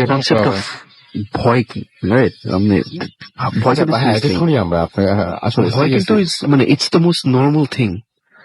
একটু ডিফারেন্ট হলেই মানে ইটস ভয় কিন্তু it's the idea of fear, it's not the fear itself এইভাবে, রাইট? যদি কোনো কিছু নেই, আমরা বললাম যে তুমি বললো যে স্ক্রিন থেকে হাট, ইটস লাইক মানে it's something supernatural happening to you. কিন্তু এভরিথিং ইজ মানে জিনিসটা হচ্ছে জাস্ট সিম্পলেস্ট থিং, এখান থেকে এই জিনিসটা এখানে সরা without you knowing will be something different. Boy it's just the idea of fear itself. কিন্তু আন্ডারস্ট্যান্ডিং ইটস যে where is the limit যেখানে it turns into a supernatural thing, that is where we slap you. ওইটাই মানে এটা একটা it's more of a psychological thing, মানে it's not একটা short ফিল্মে আমি অনেক গোর, অনেক ব্লাড, অনেক ভূত টুত দেখার টাইম নেই। মানে একটা ছোট্ট ড্রামা ফলোড বাই সামথিং যেটা completely unexpected, that is the approach we've taken. So এবং ওখানেই শেষ, মানে আনএক্সপেক্টেড কিছু হবে ওখানেই ধাপ শেষ, the end. So hopefully it's gonna work. আমারও তাই মনে হয়, এবং আমি দেখি কিছু SMS পড়ে আসছি আমরা, এবং আমরা কিছু ঘটনা আজকে মাঝে মাঝে শুনছি। আমাদেরকে MD কাশেম নারায়ণ কাছ থেকে SMS করেছেন, এবং আমাদেরকে SMS করেছেন দেখতে পাচ্ছি আশরাফুল মুন্না ময়মনসিং থেকে, এবং ঘটনাগুলো খুব ভালো তাই লিখেছেন, তাদের আঞ্চলিক ভাষাতে তিনি লিখেছেন। তাবিব উত্তরা থেকে SMS করেছেন, এবং আমাদেরকে দেখতে পাচ্ছি যে মিলিটারি ভূত জীবন ভাই আসলে এরকম নাম সবাই লিখতেছিল। It's on such a weird name, যেভাবে তাকে প্রাইজ দেওয়া হবে। প্রাইজ দেওয়া হবে, যে মিলিটারি ভূত একদম মানে তার কাছে এই নামটা মানে জীবন ভাই যখনই মানে মোটামুটি হ্যালো বলার পর থেকে এরকম ধরনের শুরু হয়ে যায়।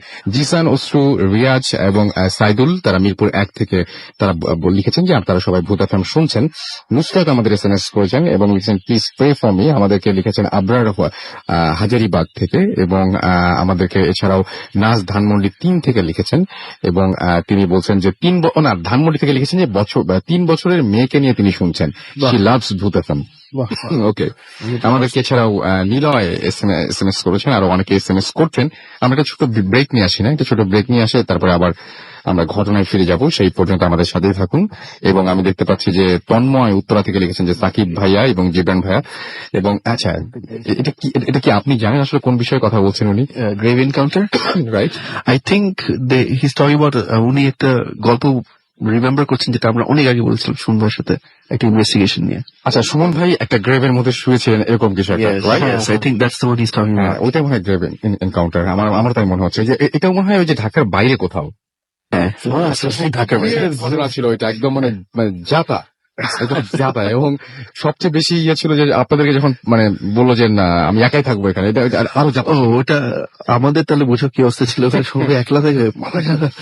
সেটাই ওইটা ভয়াবহ ছিল। না ওটা আমাদের উপর দিয়ে অনেক মানে it was the most pressure I have gone through. এটা কোন সময় ফিল্ম করার চিন্তা ভাবনা করেছেন? মানে আসলে সিরিয়াসলি ওইটা না, ওইটা ভয়াবহ ব্যাপার ছিল কিন্তু সিরিয়াসলি। না, আমাদের দেশটা তো একটু অদ্ভুত, তো মানে অনেক সেন্টিমেন্ট চিন্তা করে কাজ করে মানে করেছি, বাট ওটা কিছু করা যাবে না মানে। ওকে ওকে, আমাদের মনে হয় যে মানে আপনারা দেখবেন, আপনারা সবচেয়ে বেশি অবাক লাগে আমার কাছে যে ভূত FM এবং মানে ভৌতিস্ট সবাই মিলে যে প্রথমবারের মতো যেটা হচ্ছে, এবং মানে একদম 5টা হরর ফিল্ম বানানো তো ডিফিকাল্ট, এবং সবচেয়ে বেশি ঝামেলা হয়ে যায় মিউজিক এবং লাইটিং নিয়ে। আমার মনে হয় যে মিউজিক এবং লাইটিং সে দুটো জিনিসের ঝামেলা তো মোটামুটি এখন শেষ হয়ে গেছে। Lighting was beautiful. Okay, we waiting for the music. Music হচ্ছে কালকের মধ্যে হয়ে যাবে। ওকে, আমরা ছোট্ট বিরতি নিয়ে আবারও ফিরে আসছি। স্টে টিউনড টু রেডিও ফুর্তি এন্ড ডোন্ট স্টপ দ্য ফুর্তি। Booth FM, the night.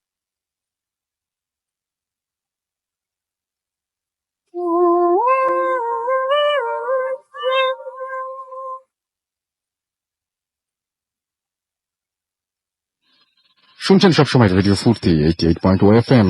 আমি রাসেল আছি, সাথে আমার সাথে রয়েছে মাসুম, এবং সাকিব ভাই আছেন, জিবরান ভাই রয়েছেন, এবং তাদের অলরেডি যাওয়ার সময় হয়ে গেছে, এবং যেহেতু একদম সামনেই ফিল্মটা রিলিজ হবে অর্থাৎ সানডেতে, সুতরাং সুমন ভাই বলে ফেলছি আবার বারবার, সাকিব ভাই এবং জিবরান ভাই যদি আমরা শেষ করতাম আর কি আপনার সাথে। It was great to be here. It's always great to come back to Booth FM. মনে হয় যে বাসায় আসলাম এরকম একটা- একদম মানে খুব ভালো লাগে, অনেকদিন পর আসছি অন্য, বাট আসতে খুব ভালো লাগে, এবং ভেরি হ্যাপি দ্যাট রেডিও ফুর্তির সাথে আমরা এই কাজটা করতে পারছি। সো রবিবার 26 তারিখ রাত 12টা থেকে শুরু হচ্ছে, 26, 27, 28, 29, 30।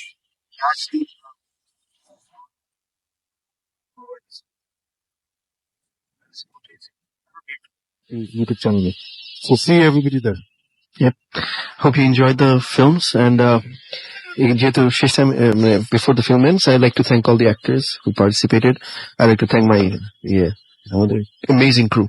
পরিচিত কোনো মুখ টুক থাকবে নিশ্চয়ই। Obviously. We have amazing names. We have Pavel Bhai, we have Musoma.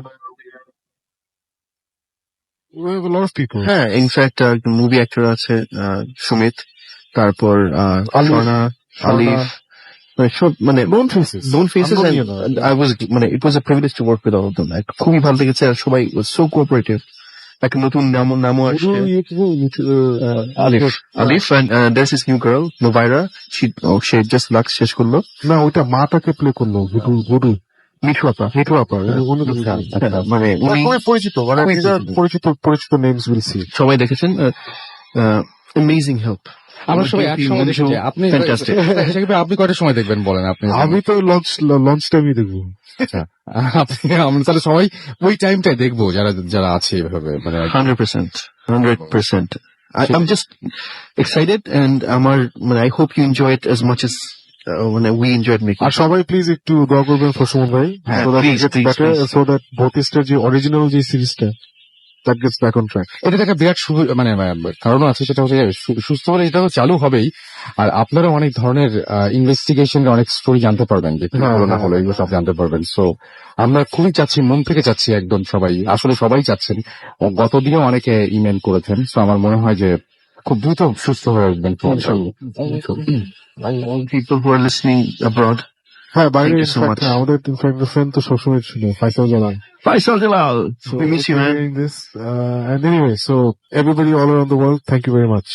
See you guys on Sunday. See you guys on Sunday. ওকে, এতক্ষণ আমরা কথা বলছিলাম সাকিব ভাই এবং জীবন ভাইয়ের সাথে, এবং আপনারা সবাই শুনলেন। এবং আপনাদের কিন্তু বেশি বেশি করে এখন কান রাখতে হবে রেডিও ফুর্তিতে, এবং আপনাদের অবশ্যই ফুর্তি যে সমস্ত ফ্যান পেজ রয়েছে, এবং সেখানে অবশ্যই আপনাদের চোখ রাখতে হবে। আমাদের আরো অনেকগুলো ঘটনা রয়েছে, সেই ঘটনাগুলো আমরা এখন একে একে শুরু করি, এবং আমি শুরুতেই একটা ঘটনা দিয়ে শুরু করতে চাই। তার আগে একটা ঘটনা জানাতে চাই, সেটা হচ্ছে যারা কক্সবাজারে রয়েছেন তাদেরকে বলি যে কক্সবাজারে আমরা একটা ট্যুর করতে যাচ্ছি, এবং কক্সবাজার যারা আছেন তারা দয়া করে আগামী সপ্তাহের মধ্যে, আগামী শুক্রবারের আগে আপনাদের জানা ঘটনাগুলো পাঠিয়ে দিন আমাদের কাছে। যে সমস্ত ঘটনাগুলো আপনাদের মনে করেন যে অডিও ক্লিপ পাঠাতে চাইলে অডিও ক্লিপও পাঠাতে পারেন, আমরা সরাসরি গিয়ে আপনাদের সেই ঘটনাগুলো সেইখান থেকে সম্প্রচার করবো, ঠিক যেভাবে কেরানীগঞ্জ থেকে করেছিলাম, ঠিক সেভাবে এবার কক্সবাজারে যাওয়ার আমাদের প্ল্যান রয়েছে। সুতরাং কক্সবাজারবাসী আপনারা অবশ্যই একটু জেগে উঠুন, এবং সেই সাথে কক্সবাজারের লোকজনই এখানে পার্টিসিপেট করবেন। আর কারা পার্টিসিপেট করবেন এখানে? যারা গ্রামীণ ফোনের সাথে আপনার যারা বন্ধু গ্যারাজে রয়েছেন তারা, এবং এই ট্যুরে যদি আপনি জয়েন করতে চান তাহলে সাইন আপ করুন www.bondhugarage.club, এবং আপনি অবশ্যই একজন মেম্বার হয়ে যান এই অসম গ্রুপের। এবং আশা করছি যে এই আউটডোর থেকে ভূত FM এটা অনেক এনজয়েবল হবে, এবং আমরা সবাই সেখানে গিয়ে একসাথে শো করবো। মাসুম সব রেডি আছে তো? হ্যাঁ, একদম মোটামুটি ওইদিকে তো আমরা মোটামুটি প্রস্তুত তো। আমাদের বাহিনী শুধুমাত্র আমাদের কক্সবাজার বাহিনী লাগবে, আর বন্ধু গ্যারেজের বন্ধুদের লাগবে, রাইট? আর আরেকটা জিনিস বলতে চাচ্ছি যে কক্সবাজারের মানুষ না হলেও, ধরেন কক্সবাজারের যেসব এক্সপিরিয়েন্স করছে আর কি, কক্সবাজারের বিভিন্ন এলাকায় আমরা গ্যারেজ থেকে পেয়ে যাবো ইনশাআল্লাহ। ওইটাও যেন তারা জানিয়ে দেন মেল আমাদের। করে। হ্যাঁ, মানে আমরা ধরেন করতে পারি আমি বাইরে থেকে গেছি কক্সবাজার, কিন্তু অমুক একটা জায়গায় আমার সাথে একটা ঘটনা ঘটছে, খুব ভালো সেই জায়গাগুলোর কথাও যেন যদি দিতে পারে তাহলে আরো ভালো হবে। মানে আমরা এট এ টাইম এখানে শো এর মাঝখানে আমরা চাইলে ওইখানে যে আবার করতে পারবো। Wow, ইনশাআল্লাহ। wow. মানে একসাথে আমরা দুই জায়গা থেকেও আমরা একটু হিন্ট দেই এবার যে কি মানে কিরকম। ইনশাআল্লাহ। আচ্ছা, আমরা একটা হিন্ট দেই, সেটা হচ্ছে যে আমরা অনেকদিন আগে শুনেছিলাম যে কক্সবাজারের একটা রাস্তা রয়েছে হিমছড়ির কাছাকাছি, এবং আমার সেই রাস্তাতে এরকম নাকি কিছু ঘটনা আছে যে গাড়ি যখন কেউ চালায়, ড্রাইভ করে, তখন দেখতে পায় সামনে সাদা কাপড় পরা কোনো মানুষকে, বা কেউ গাড়িটা চালিয়ে চলে যাওয়ার পরেও দেখতে পায় যে হ্যাঁ একটা জিনিস জাস্ট নিচে পড়লো, চাকার নিচে পড়লো, কিন্তু যখন গাড়িটা চলে গেল তখন দেখা যায় যে আসলে কেউই নাই। আবার দেখা যায় যে অনেকে লিফট চায় সেই রাস্তায়। আমি একটা উইয়ার্ড ঘটনা শুনেছিলাম এরকম যে একবার ওইরকম ওই রাস্তা দিয়ে একজন যাচ্ছিলেন। দেখেন ভাই, এগুলো কিন্তু ঘটনাই বলছি, অনেকে বলছেন যে কথা বলছি, বাট ঘটনা কিন্তু বলছি যে এরকম কক্সবাজারের ওই রাস্তায় একটা গাড়ি যাচ্ছিল, এবং সেই গাড়িটার পাশে যখন জানালার পাশে দেখলেন তখন একটা উইয়ার্ড টাইপের একজন ওটাকে মানুষ বলা যায় না আসলে, কোন একটা প্রাণীর মতন কিছু একটা বা কোন একটা অবয়ব বলতে পারি সেটা, যেটা হাঁটু দিয়ে মানে ক্যাঙ্গারুর মতো অনেকটা লাফিয়ে লাফিয়ে চলছিল এবং সে যতক্ষণ গাড়ি চলেছে ততক্ষণ পর্যন্ত জানালার পাশে সেই প্রাণীটা বা যাই বলি না কেন তাকে দেখেছে। এবং সেই রকম একটা জায়গা থেকে আমরা এবার উত্থাপন করবো যে জায়গাতে নিয়ে অনেক অনেক বদনাম রয়েছে। কোন জায়গায় নিয়ে বদনাম রয়েছে সেটা আমাদের, সেটা আপনারা ভালো জানেন। সুতরাং যারা কক্সবাজারে রয়েছেন তারা অবশ্যই জানিয়ে দিন আপনার এলাকার ঘটনাগুলো। একটা ঘটনা পড়ি আমরা, যে আপনারা ইমেল করেছেন এরকম একটা ঘটনা এই মুহূর্তে পড়বো। আজকে একটা অডিও ক্লিপও শুনবো ইনশাল্লাহ। আমরা পড়ি, যেভাবে লিখেছেন আমি ঠিক সেভাবে পড়ছি। রাসেল ভাই কেমন আছেন? নিশ্চয়ই ভালো আছেন, কারণ আপনি সব সময় ভালোর দলেই থাকেন। আমি ভূত এফএম এর একজন নিয়মিত শ্রোতা। 2012 সাল থেকে ভূত এফএম শুনে আসছি। অনেকদিন থেকে ইচ্ছে ছিল যে গল্প পাঠাবো, কারণ এফএম এ যেসব গল্প শুনি তার অনেকগুলোই আমার এলাকায় ঘটে যাওয়া গল্পের সাথে মিলে যায়, কিন্তু নিজের চোখে না দেখলে গল্প পাঠানোটা ভালো লাগছিল না। যা হোক, গল্প বলার আগে আমার পরিচয়টা দিয়ে নিই। আমি ইসমাইল হোসেন, রাজশাহী ইউনিভার্সিটির জুওলজি ডিপার্টমেন্টে আমি 4th ইয়ারে পড়ছি এবং জুওলজি ডিপার্টমেন্টে তিনি পড়ছেন 4th ইয়ারে, এবং তিনি বলছেন যে আমি নবাব আব্দুল লতিফ হলে থাকি। আর ঘটনা ঘটেছে আমার গ্রামের পাশ দিয়ে বয়ে যাওয়া বাঙালি নদীতে। ঘটনা ঘটে যাওয়ার আগে আমার গ্রামের ঠিকানা দিতে চাই। আমার গ্রামের বাড়ি বগুড়া জেলার সারিয়াকান্দি উপজেলার একদম দক্ষিণে, অর্থাৎ আমার গ্রামের পরেই ধুনট উপজেলা। নদী ভাঙা এলাকা বলেই এটা বেশি পরিচিত। এবং ঘটনা ঘটে 8 অক্টোবর অর্থাৎ ঈদুল আজহার 2 দিন পর। সেদিন আমাদের পাশের গ্রামের একটা ভেলা বাড়ির মধ্যে ফাইনাল ফুটবল খেলা, একটা ম্যাচ ছিল এবং খেলা হয়েছে পাশের গ্রামেই। 2 গ্রামের মাঝ দিয়ে বয়ে গেছে অনেক প্রশস্ত বাঙালি নদী এবং নদীও একদম কানায় কানায় ভরা। এজন্য নৌকো দিয়ে নদী পার হতে হয়। আমি আর আমার কয়েক ফ্রেন্ড মিলে নদী পার হয়ে খেলা দেখতে চাই। আমাদের টিম ভালো খেলছিল না, তাই খেলা শেষ না করেই বাড়ির দিকে আসতে থাকি। পরে জানতে পারি যে আমাদের টিমের টিম 2 গোলে হেরেছে। ঘাটে আসার আগেই মাগরিবের আজান হয় এবং আমার ফ্রেন্ডরা নামাজ পড়ে। ঘাটের কাছে যেতেই দেখি আমাদের গ্রামের লোকজন ঘাট থেকে ঘুরে আসছে। একজন মুরব্বী লোককে জিজ্ঞাসা করলাম যে কি হয়েছে। তিনি বললেন আমাদের গ্রামের এক ছেলেকে পানিতে ডুবিয়ে নিয়ে গেছে। আজ যা হোক, আমার কৌতূহল হলো যে আমার কৌতূহলে বেড়ে গেল এবং আমি একজন ভালো লোকের কাছ থেকে, অর্থাৎ যে ঘটনাটা নিজের চোখে দেখেছে তার কাছ থেকে বিস্তারিত শুনলাম। তিনি বললেন আমরা যখন নদী পার হওয়ার জন্য নৌকায় উঠি তখন আজান দিবে এরকম একটা অবস্থা, এবং নৌকাতে ছিল ইঞ্জিন চালিত নৌকা ছিল একটা, এবং তিনি বলছেন নৌকা একটু যাওয়ার পর ইঞ্জিনের ফ্যান ভেঙে যায়। মাঝি যেটা ছিলেন তিনি বলেন যে ফ্যানটা ঠিক করে আপনাদের পার করে দিব। তো একটি ছেলে, তার নাম বলছি না, সে বলে যে আমার সময় নাই, আমাকে এখনই যেতে হবে। তাই সে সাঁতরে নদী পার হওয়ার জন্য স্টার্ট করে এবং সে শুরু করে সেটা। এবং তখন মাঝি সহ আরো বয়স্ক লোকজন যারা ছিল তারা নামতে নিষেধ করে, কেননা ওই জায়গাটা ভালো ছিল না, আর সময়ও ছিল একদম আজানের সময়, আর নদীও অনেক প্রশস্ত, তার ওপর প্রচন্ড স্রোত। একজন স্বাভাবিক মানুষ ওই সময় সাঁতার দিবে এমন সাহস পাবে না।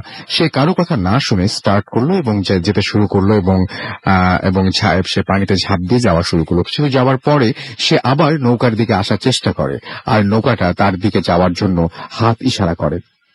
সাথে সাথে কি যেন একটা দ্রুত তাকে ডুবিয়ে নিয়ে যায়। সবাই ভাবে ছেলেটা হয়তো মজা করছে, কিন্তু সে আর ওঠে না। 2 মিনিট যায়, 4 মিনিট যায়, তবুও ওঠে না।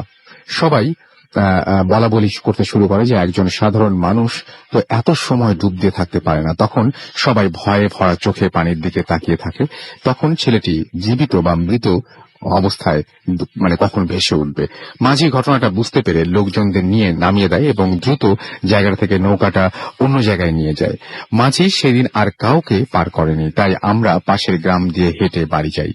রাতে শোয়ার পর আমার ভূত এফএমের কথা মনে পড়ে, তাই পরদিন তথ্য নেয়ার জন্য অনেকের কাছে যাই। সবাই বলছে যে সে সময় সে সবাই বলছে যে সময় নিয়ে গেছে, পরদিন ঠিক ওই সময়ই ওই জায়গা থেকেই সে ভেসে উঠবে। মানে যে সময় সেই ছেলেটা ডুবে গিয়েছিল পরের দিন সেই জায়গা থেকে আবার সেই সময় ভেসে উঠবে। অনেকেই তার বাবাকে ডুবুরি আনার জন্য বলে, কিন্তু ছেলেটা ছিল অনেক মানে মানে একটু মানে বদমেজাজের, এবং বাবা মা সহ গ্রামের সবাইকে মোটামুটি সবাই তার প্রতি অসন্তুষ্ট ছিল। তাই ওর বাবা উদ্ধারের কোনো উদ্যোগ সেভাবে মানে ওর বাবার সাথে আরো যে সমস্ত লোকজন আছে তারা নেয়নি। দুপুরবেলা নামাজ পড়তে গিয়ে শুনলাম যে ওরা কয়েকজন আত্মীয় কবিরাজের কাছে গিয়েছিল এবং কবিরাজ বলেছে যে এখনো বেঁচে বাঁচিয়ে রাখা হয়েছে তাকে, যদি ওদের নামে কোনো কিছু মানত করা হয় তাহলে সে জীবিতভাবে ভেসে উঠতে পারে। নিজ গ্রামের কবিরাজ, তাই অতটা কেউ গুরুত্ব দেয়নি। যাই হোক, আরো কয়েকজন কবিরাজের সাথে কথা হয় এবং তারাও ঠিক একই রকম কথা বলে, এবং এরকম ঘটনা আগে তারা দেখেছে। সবাই বলছিল যে ঠিক যে সময় নিয়ে গেছে ওই সময়ই ছেড়ে দিবে। আমিও কয়েকজন ফ্রেন্ড মিলে সন্ধ্যার দিকে ওই ঘাটে যাই এবং সেখানে প্রায় কয়েক শত লোক সে সময় দাঁড়িয়ে আছে। আমরা সবাই অপেক্ষা করছিলাম যে কখন লাশটা ভেসে উঠবে। আজানের ঠিক আগ মুহূর্তে যে জায়গা থেকে ডুবে গিয়েছিল ঠিক সেই জায়গা থেকে বুদবুদ ওঠা শুরু করে এবং আস্তে আস্তে তা ভাটির দিকে যেতে শুরু করে। হঠাৎ করে সবাইকে অবাক করে দিয়ে লাশটি ভেসে ওঠে এবং নিজের চোখে না দেখে বিশ্বাস করতে পারছিলাম না যে আর এমন ভাবে ভেসে ওঠে যেন লাশের পা ধরে ওপরের দিকে ঠেলা দিল কেউ। ভেসে ওঠার পর লাশটা খুবই দ্রুত স্রোতের টানে ভেসে যেতে লাগলো। আমরা লাশের পিছে পিছে নদীর পাড় দিয়ে দ্রুত দৌড়াতে লাগলাম। আশ্চর্যের বিষয় হলো নদীতে যেরকম স্রোত ছিল তার চেয়ে অনেক বেশি বেগে লাশটা যাচ্ছিল। 3টি ইঞ্জিন চালিত নৌকা লাশের পেছন পেছন ছুটে প্রায় 200 থেকে 300 গজ দূরে গিয়ে লাশটি ধরতে পারে। আর পরের ঘটনাও অবাক করার মতো। লাশটা নিয়ে আসার পরে দেখা গেল যে লাশের নাক দিয়ে তাজা রক্ত বের হচ্ছে, যেন এখনই মুখে আঘাত করে মেরে ফেলা হয়েছে। সেখান থেকে লাশ ভ্যানে উঠে গ্রামে নিয়ে যাওয়া হয় এবং ছেলের বাড়িতে জোরে গাছা বাজারের পাশেই জোরে, আচ্ছা আমি আসলে ইংরেজিতে লিখেছেন, ইংরেজি অ্যালফাবেটে, সুতরাং অনেক কথা বুঝতে অনেক সমস্যা হচ্ছে, স্পেলিং এ অনেক ঝামেলা আছে। আমাদের গ্রামের নাম জোরে গাছা অথবা জোর গাছা। বাজারের প্রায়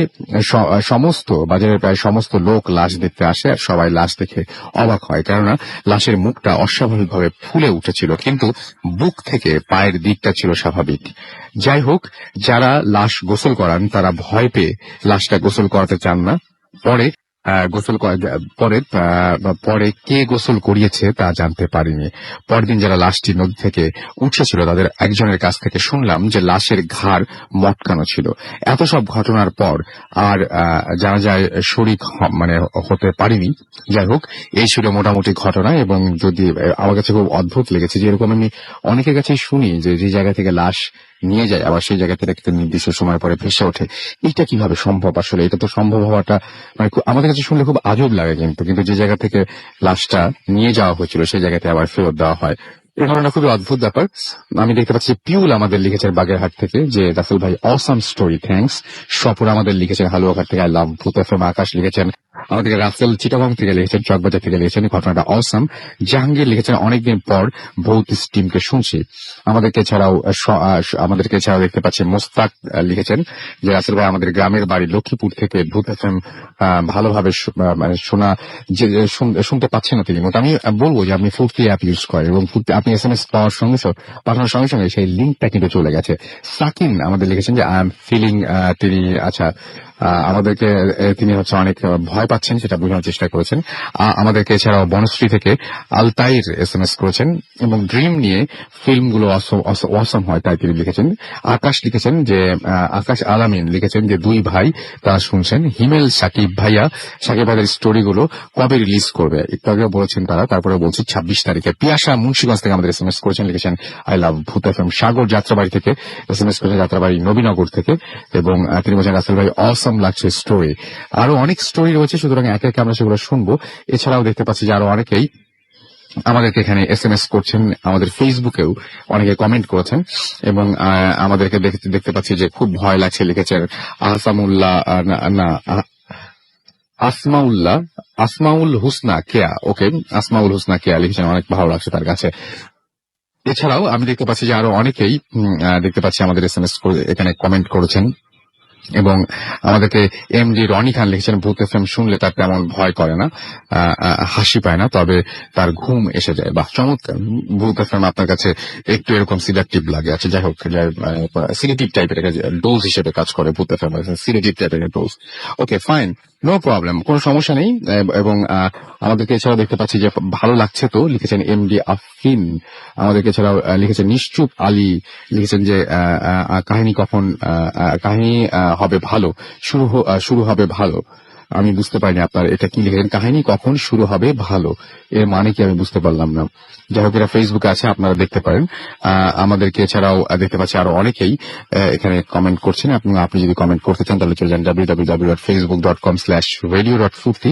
আর যারা আমার আরো একটা পেজ রয়েছে www.facebook.com/bhutfm.russell, এখানে আপনারা যে কমেন্ট করতে পারেন। আমাদের SMS রয়েছে, SMS প্যানেল, সেখানে আপনি SMS পাঠাতে পারেন সরাসরি মোবাইলের মেসেজ। আপনাকে টাইপ করুন ফুর্তি, FORTI, ফুর্তি, স্পেস দিয়ে লিখুন আপনার নাম, স্পেস দিয়ে আপনার মেসেজ পাঠিয়ে দিন 9840 নম্বরে। আমরা চলে যাব আমাদের প্রথম অতিথির কাছে আরো একবার, এবং আমরা তার কাছ থেকে কিছু ঘটনা শুনবো আবারও। আচ্ছা, আপনি আরো কিছু ঘটনা আমাদের বলছিলেন যে আপনি ভয় পেয়েছেন, এরকম একটা ঘটনা বলছেন। আচ্ছা, তার আগে আপনার নামটা আমরা আরেকবার শুনি, এবং কি নাম আপনার? Hey there, I'm Munna from Motizir. আরেকবার বলেন নামটা। Hey there, I'm Munna from Motizir. আচ্ছা, আপনার ঘটনাটা আমরা শুনি। আপনি বলছিলেন যে আপনি আপনার বাসায় বা কিছু সমস্যা, আপনি কিছু দেখেছেন, যে স্কোয়ার শেপের কিছু বলছিলেন, আরো কিছু ভয় আপনি পেয়েছেন আপনার লাইফের বিভিন্ন সময়, এবং আপনি বলছিলেন যে আপনি যে বাসায় থাকেন সেই বাসায় বেশ বড় ধরনের কিছু ঝামেলা রয়েছে। সেই বাসা থেকে একজন মানুষ কোনো কারণ ছাড়া 4 তলা থেকে লাফ দিয়ে পড়ে। কি ঘটনা, মানে ওইটা নিয়ে কি ধরনের ঘটনা শোনা যায় আপনাদের বাসাটা নিয়ে, একটু আমাকে যদি বলতেন। অ্যাকচুয়ালি আমাদের বাসাটা ঠিক এইরকম একটা কলোনি, TNT কলোনি, যেহেতু ওইখানে মানে যে প্রবলেমটা হয়েছিল আর কি, আমি যেটা শুনেছি, আমাদের বিল্ডিং এর 4 তলায় একজন লোক থাকতো, তার একটা ছেলে, সে তার ওয়াইফ এন্ড ছেলেকে নিয়ে থাকতো। একদিন রাত্রে কোনো কারণ ছাড়া সে হঠাৎ করে 4 তলা থেকে লাফ দিয়ে মারা যায়। তার কোনো ধরনের কোনো ঝামেলা, কোনো ধরনের তার রাত্রে, এমনকি তার ওয়াইফের সাথে ঝগড়া হয়নি, কিছুই হয়নি। সে জাস্ট আপনার সে রাত্রেবেলা খাওয়া দাওয়া করে দেন বসলো, দেন হঠাৎ কিছুক্ষণ পরই তার ওয়াইফ কোনো কাজ যেন বাইরে গেছিল, দেন সে এসে দেখে তার হাজবেন্ড 4 তলা জানলা দিয়ে লাফ দিয়ে সুইসাইড করছে। বাট এটা কি কারণে করছে কেউ বুঝতে পারে নাই। এবং তারপর থেকে কি আপনাদের ওই জায়গাটায় বা আপনার যে কলোনির কথা বলছেন, সেখানে কি মানে উইয়ার্ড কোন এক্সপেরিয়েন্স মানুষ করে এরকম? হ্যাঁ, ওই 4 তলা ইভেন মানে ভাইয়াদের কাছে যা শুনেছি, রাত্রেবেলা এমনও দেখা গেছে, আমার একটা ভাই আছে মানিক ভাইয়া, সে ঘুমিয়েছিল, সেম একই অবস্থা, করিডোর যেহেতু জানলা দিয়ে তাকালে বাইরে দেখা যায়, হঠাৎ সে দেখতে পারে যে রাত 2টা-2:30 দিকে হবে, কোন একটা শ্যাডো টাইপ, সাদা শ্যাডো তার জানলার সামনে দিয়ে হেঁটে চলে গেলে যে এরকম অবস্থা হয় কি, সে হেঁটে গেল। সে মনে করলো কেউ হয়তো বা হাঁটতেছে, বাট সে 5 মিনিট যাবত সেই ঘটনাটা অবজার্ভ করতেছে, আসলে কি এখানে কিছু একটা হয়েছে কিনা। কেউ যদি হেঁটে কোন রুমে যায় সে শব্দ শুনতে পারবে যে কেউ ঘরে ঢুকেছে, বাট অ্যাকচুয়ালি সে ওইখানে কাউকেই দেখতে পারেনি যে কেউ কোনো ঘরে গেছে, বাট শ্যাডোটা যে গেছে সেটা বুঝতে পারছে। তো এরকম 4 তলা অনেক উইয়ার্ড জিনিস হয়, এবং আমাদের বিল্ডিং এর ছাদে কেউ কখনো ওঠে না। কেন ওঠে না? রাত্রেবেলা তারা মানে যারা 4 তলায় ছাদে থাকে, ছাদে ওঠার অ্যাকচুয়ালি কোনো ওয়ে নাই, বাট তা অনেকে মইটো ইউজ করে, কারণ অনেক পুরাতন বিল্ডিং মইটো ইউজ করে উঠে। বাট ছাদে যে কেউ রাত্রেবেলা উঠে কিছু করবে এমন না। অনেকে রাত্রেবেলা ছাদের শব্দ শুনতে পায়, যে ছাদে কেউ হাঁটতেছে বা ইট দিয়ে কোনো কিছু বাড়ি দিলে যেরকম একটা শব্দ হয় সেরকম শব্দ পায়। অনেকে রাত্রে ছাদে যে অবজার্ভ করছে, বাট এরকম কিছু পায়নি। বাট তারা যখন রাতে ঘুমায় 3টা-4টার দিকে এরকম শব্দ পায়। এখন এই শব্দটাকে মোটামুটি যখন পায় তখন আপনি কখনো পেয়েছেন নাকি? আমি কখনো পাই না, তবে আমি ফিল করছি একদিন, বাট নিচে মানে রাত তখন কত হবে, 12:30-1টা হবে, কোরবানি ঈদের আগে হাঁটতেছিলাম, দেন ফিল করছি ছাদে কিছু একটা অন্তত আছে, যে এত রাতে ছাদে কেউ থাকার কেউ কথা না, এত রাতে ছাদে। বাট সেদিন আমি ফিল করছি কিছু একটা ছাদে অন্তত ছিল সেদিন। ওকে, আমাদের আরো একজন গেস্ট রয়েছে, আমরা একটু তার সাথে কথা বলি, এবং আমরা আপনাকে একটু ওখানে যেতে হবে। আমরা আরো একজন গেস্ট রয়েছে, আমরা তার নামটা একটু আপনার নামটা একটু প্লিজ বলুন। হ্যালো রাসেল ভাই, তারেক আমিন শ্যামলী থেকে। জি, আপনার ঘটনা শুনি আমরা। রাসেল ভাই কোনটা তিনটা বলছিলাম? আপনি একটা থেকে করে শুরু করেন। ওকে, রাসেল ভাই এই ঘটনাটা হলো অ্যাকচুয়ালি আমার বিল্ডিং এরই থাকে। আমার এক ভাই, বড় ভাই ইউএসএ তে থাকেন। তো ঘটনা হলো যে সে যখন ইউএসএ তে থাকতো, এটা 2014 এর মার্চের কাহিনী। আপনি একটা জিনের ঘটনা বলেছিলেন, সেটা আগে আমরা শুনি, ওটাকে শুনে আসি। ওকে, ঠিক আছে। এটা আমার স্যারের স্টোরি অ্যাকচুয়ালি। আমার স্যার ব্যারিস্টার খাজা ইকবাল। তো সে গাজীপুর থেকে একবার আসতেছিল। তো আস্তে আস্তে প্রায় 12টা থেকে 1টা বাজে। সে খুব নামাজি ব্যক্তি, 5 ওয়াক্ত নামাজ পড়ে। তো সে টার্গেট চিন্তা করলো যে আমি নামাজটা কমপ্লিট করি, কাজে হলে আমি নামাজটা বাদ দিব না। তার বিল্ডিং 20 তলা বিল্ডিং, তো 6 তলাতে সে মসজিদ থাকে ছোট করে। তো মসজিদে যায়। তো মসজিদে সে পুরো লাইটটা অন করে না, জাস্ট ডিম লাইট অন করে সে নামাজ পড়া শুরু করে। ফার্স্ট রাকাতে রুকুতেই যখন সে যায়, তখন হঠাৎ করে মানুষ রুকুতে গেলে তো পিছনের দিকে একটু নজর যাইতেই পারে। তো দেখে, জাস্ট আলগাভাবে দেখে যে দুটা জৌবা পোড়া মানুষ, লাইক অ্যারাবিয়ান যেভাবে পরে ওরকম ক্রিম কালারের, বাট পুরা স্পষ্ট কিছু নাই। জৌবাই সে মোটামুটি বোঝা যায় যে তারাও তার মতো রুকুতে আছে। তো এটা বলার পর সিজদা করে 1 রাকাত নামাজ শেষ করার পর আবার যখন সেকেন্ড রাকাত শুরু করে, আবার যখন সে যায় রুকুতে, আবারও সেম দেখে তার সেম ভাবে রুকুতে আছে। তো এটা দেখার পর সে মোটামুটি শিওর তার পিছনে 2জন মানুষ আছে। এবং তার ভাষ্য মতে যে মানুষগুলা নর্মাল মানুষের অনেক বড়, 7 ফুটের মতো বা তার চেয়ে বেশি হইতে পারে। আমার স্যার নিজেও 6 ফুট লম্বা, বা তার চেয়ে অনেক লম্বা। তো সিজদা করে সে সিজদাটা যখন শুরু করার পর সে একটু চোখটা বাকিয়ে দেখে যে আছে কিনা, দেখে যে ওরাও সিজদা করতেছে। করার পর সে সেকেন্ড সিজদাটা যখন যাবে, তখন সে নিজেকে ধরে রাখতে পারে না, সে প্রচন্ড ভয় পেয়ে যায়। সে তখন এটাই বলে, আমাকে যেটা বলছে যে আল্লাহ আমার মাফ করে দিও, আমি নামাজটা কমপ্লিট করতে পারতেছি না, আমার তুমি মাফ করে দিও বলে সে ঘোরার পর যেটা সবচেয়ে এখানে ইন্টারেস্টিং যে পার্টটা, সে যখন ঘোরার পর সে তো ভয় পায়, সাথে যে 2টা শেখ পিছনে ছিল তারা চমকে যায়। তারা মেবি তার কথা মতে তারা এক্সপেক্ট করতে পারে না যে উনি এভাবে নামাজটা ছেড়ে দিয়ে ভয়ে যে ঘুরে ফেলবে। তো তারাও চমকে যায়। সে যতটুকু বলে যে আমি ক্লিয়ারলি ফেস দেখিনি অন্ধকারের ভিতরে, বা ফেস দেখা যাচ্ছে না, বাট 2টা শেপ অনেক লম্বা। তা উনি জাস্ট 2টা শেপের মাঝখান থেকে খুব জোরে একটা দৌড় দিয়ে সে একদম 6 তলা থেকে সে 20 তলা, সে জাস্ট সে হার্টের রোগী। সে জাস্ট এত ভয় পেয়েছে যে জাস্ট বাহির তার রুমের ভিতরে চলে, সে দরজা আটকে বন্ধ করে জাস্ট কোন রকম ভাবে সে আত্মা পার করে। হ্যাঁ, আমি আপনাকে বলছিলাম জিনের ঘটনা, তার মানে জিন হাজির করা যে ঘটনাটা আপনি বলেছিলেন সেটা বলেছিলাম শুরুতে। যাই হোক, এখন আমরা শুনি ঘটনাটা। ওকে, ওই ঘটনা যেটা ছিল ভাইয়া, ওনার ইচ্ছা, উনি ইউএসএ তে থাকে, তো ওনার ইচ্ছা ছিল যে উনি জিন হাজির করবে। তো উনি নেটে ঘাটাঘাটি করে, ওয়েবসাইটের নামটা বললাম রাসেল ভাই। তো ঘাটাঘাটি করার পর সে একটা ওয়ে পায়। তো সেটি ট্রাই করে, যেটা আমি ট্রাই করব। তো তার রুম টুম সব দরজা জানলা আটকিয়ে দিয়ে, এবং নিয়ম যেটা ছিল, নিয়ম বলতে কি, যে কোনো ইলেকট্রনিক্স ডিভাইস থাকতে পারবে না, আর যদি থাকেও সেটা কখনো ফ্ল্যাগে কানেক্ট করা অবস্থা থাকতে পারবে না, বা চালু অবস্থায় কিছু থাকতে পারবে না, মোবাইল, টিভি, ফ্রিজ, এনিথিং। তো সে বসে। তো রাসেল ভাই পুরো প্রসিডিউর আমি বলতে যাচ্ছি না, কারণ অনেক বড়। বাট যেটা শর্টকাটে যেটা হলো যে লাস্ট একটা ওয়ে থাকে, যেটা হলো যে তার ব্যবহৃত করা কোনো আংটি, ঘড়ি, এরকম কিছু একটা সাদা পানির পাত্রে রাখতে হবে, ভিজিয়ে রাখতে হবে। তো কিছু সুরা টুরা প্রসিডিউর যেগুলো ছিল, ওগুলো ঠিক করার পরে বা ওগুলো করার পরে সে চোখটা মেলে দেখে যে ওই আংটিটা তার ব্যবহৃত পানির উপরে ভাসতেছে। এবং সে সাথে সাথে ফিল করা শুরু করে রুমের টেম্পারেচার ঠান্ডা ছিল বাইরে প্রচুর, তো তার ভিতরে সে রীতিমতো ঘামাচ্ছে। তো সে বুঝতে পারছে রুমের ভিতরে কিছু একটা আসছে। তো এরপর যেটা ছিল যে একটা সাদা কাগজের নিজে উইকেন্ড, লাইক আমি যদি লেফট হ্যান্ড হই তাহলে আমার ডান হাত হবে, আমি যদি ডান হাতি তাহলে আমার বাম হাত হবে।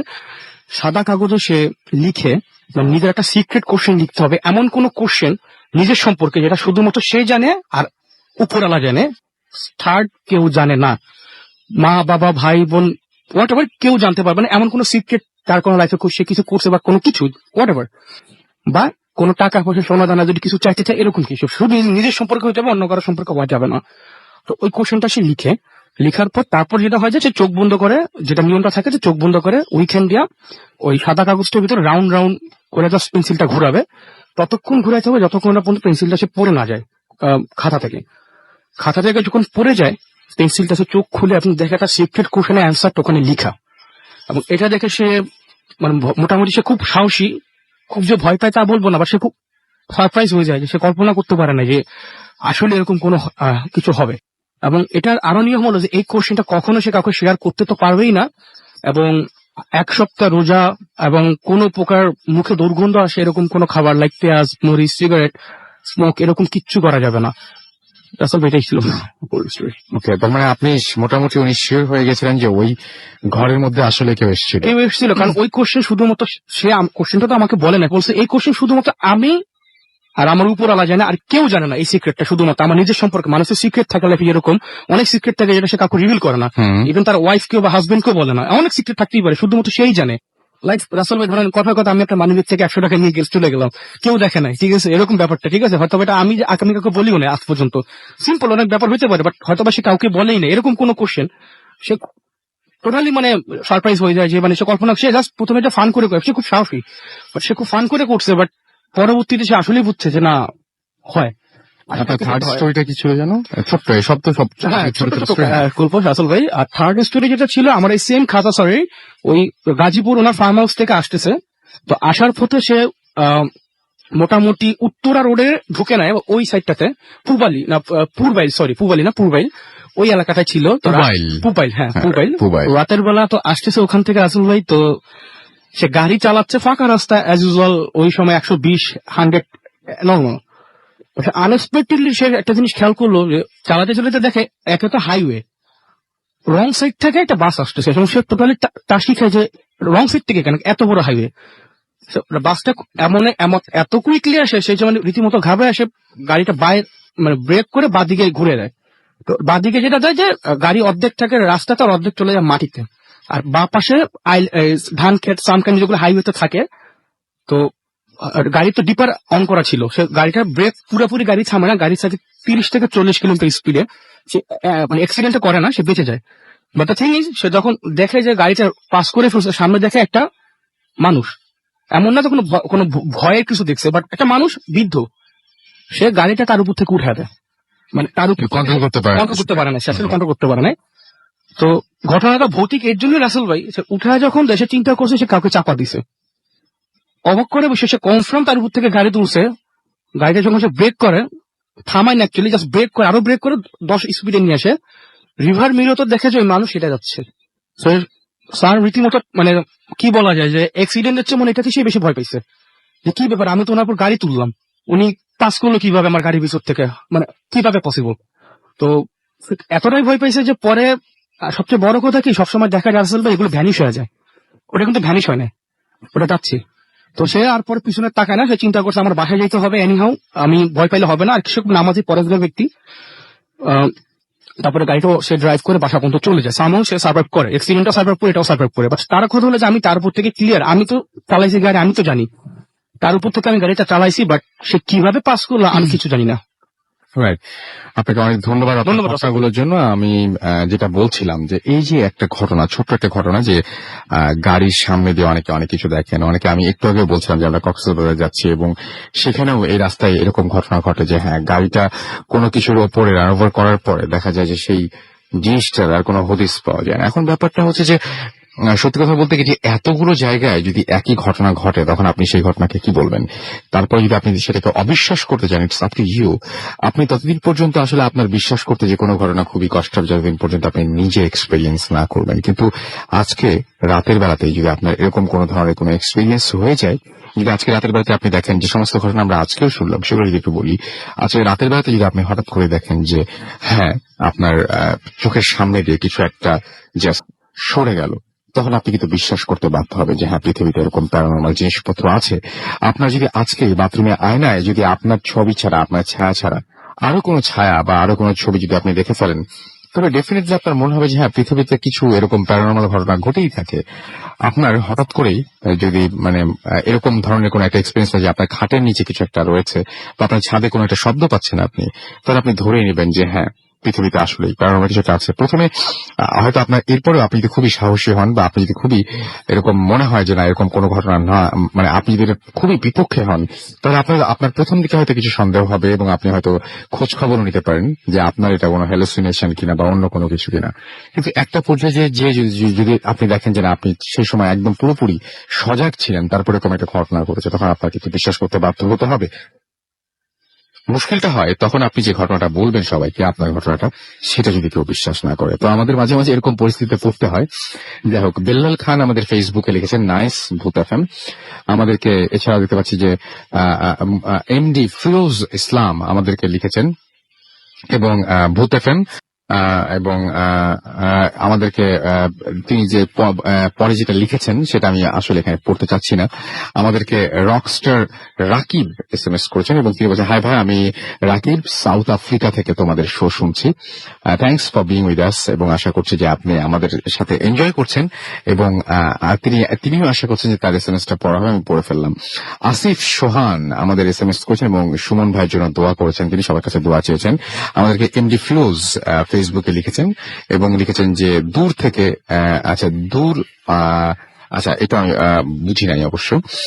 আমাদেরকে এছাড়াও আমাদেরকে এছাড়াও দেখতে পাচ্ছি যে আমাদেরকে আরো অনেকে লিখেছেন। ফারহান খান লিওন আমাদের লিখেছেন এবং আমাদেরকে এছাড়াও এখানে অনেকেই এখানে লিখছেন এবং লিখেছেন যে, যেমন হচ্ছে জিলান খান লিখেছেন যে স্টোরিগুলো অসম। আমাদেরকে অঞ্জন দে লিখেছেন একটু একটু ভয় লাগছে। আমাদেরকে নাফিজ নিবিড় লিখেছেন অনেক মজা পাচ্ছেন তিনি। আমাদেরকে এছাড়াও রুবেল হোসেন জীবন লিখেছেন যে কথা কম বলে ঘটনা বেশি বলতে। আমাদেরকে ফারহান খান লিওন আবারও লিখেছেন এবং অনেকে এখানে লিখছেন, আপনিও দেখতে পারেন। আমাদেরকে লিখেছেন এমডি ফিরোজ ইসলাম যে ভাই ভয় চাই। আমাদেরকে এছাড়াও দেখতে পাচ্ছি ফরিদ খান এসএমএস করেছেন, এসএমএস না, এখানে ফেসবুকে কমেন্ট করেছেন এবং আমাদেরকে এছাড়াও তিনি বলছেন যে ঘটনাটা তিনি একটু আগে শুনেছেন, সেই ঘটনাটা মানে সাকিব ভাই এবং জীবন ভাই যখন ছিলেন তখন সে ঘটনাটা আগেও তিনি একবার শুনেছেন। হ্যাঁ, আমার কাছে মনে হয় যে সুমন ভাই একটা সময় এটা বেশ বড় করে বলেছিলেন, সেটা আমার মনে আছে একটু একটু। সিনা আমাদের লিখেছেন মুক্তাগাছা থেকে এবং পুরো পরিবার তারা ভূত এফএম শুনছেন। নাফিজ এবং মিম খুলনা থেকে লিখেছেন ঘটনাগুলো খুব ভালো লাগছে তার কাছে এবং ভূত এফএম তার কাছে নেশার মতো মিশে আছে তার লাইফে। ওকে, এবং ফ্রাইডে গুলো আসলে অন্যরকম হয় সেটাও লিখেছেন। নিরয় ধানমন্ডি থেকে লিখেছেন এবং তার কাছে ভয় লাগছে। আমাদেরকে এছাড়াও সালাউদ্দিন চট্টগ্রাম থেকে লিখেছেন তার সায়েন্স এক্সাম প্রে করতে বলেছেন। আমাদেরকে এছাড়াও দেখতে পাচ্ছি যে ডার্ক কিং আকিব আমাদেরকে এসএমএস করেছেন। আমাদেরকে এমসি হাসিব এসএমএস করেছেন এবং তিনি বলছেন আমার এসএমএস পড়া হয় না কেন। এই যে আপনার এসএমএস পড়ে ফেললাম। আমাদেরকে এমনিতে সবাই কথা কম বলতে বলছেন, এর মধ্যে যদি আপনার এসএমএস পড়ি সবার তাহলে তো খবরই আছে আমার। আমাদের গিয়াসুদ্দিন লিখেছেন হ্যালো রাসেল ভাই, এবং গিয়াসুদ্দিন লিখেছেন যে কক্সবাজার রোডে তিনি বলছেন যে কক্সবাজার রোডের ছাড়া জবা গানের অনেক ঘটনাগুলো আমি যাবো গানের আমি ঠিক বুঝতে পারলাম না আপনার এসএমএসটা। সরি আপনি স্পেলিংটা ঠিক করে লেখেন তাহলে আমরা বুঝতে পারবো।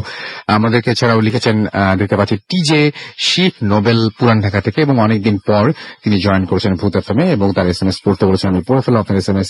মেহেদি 69 আমাদের এসএমএস করেছেন। এছাড়াও দেখতে পাচ্ছি আরিফ এসএমএস করেছেন আমাদেরকে মিম খুলনা থেকে।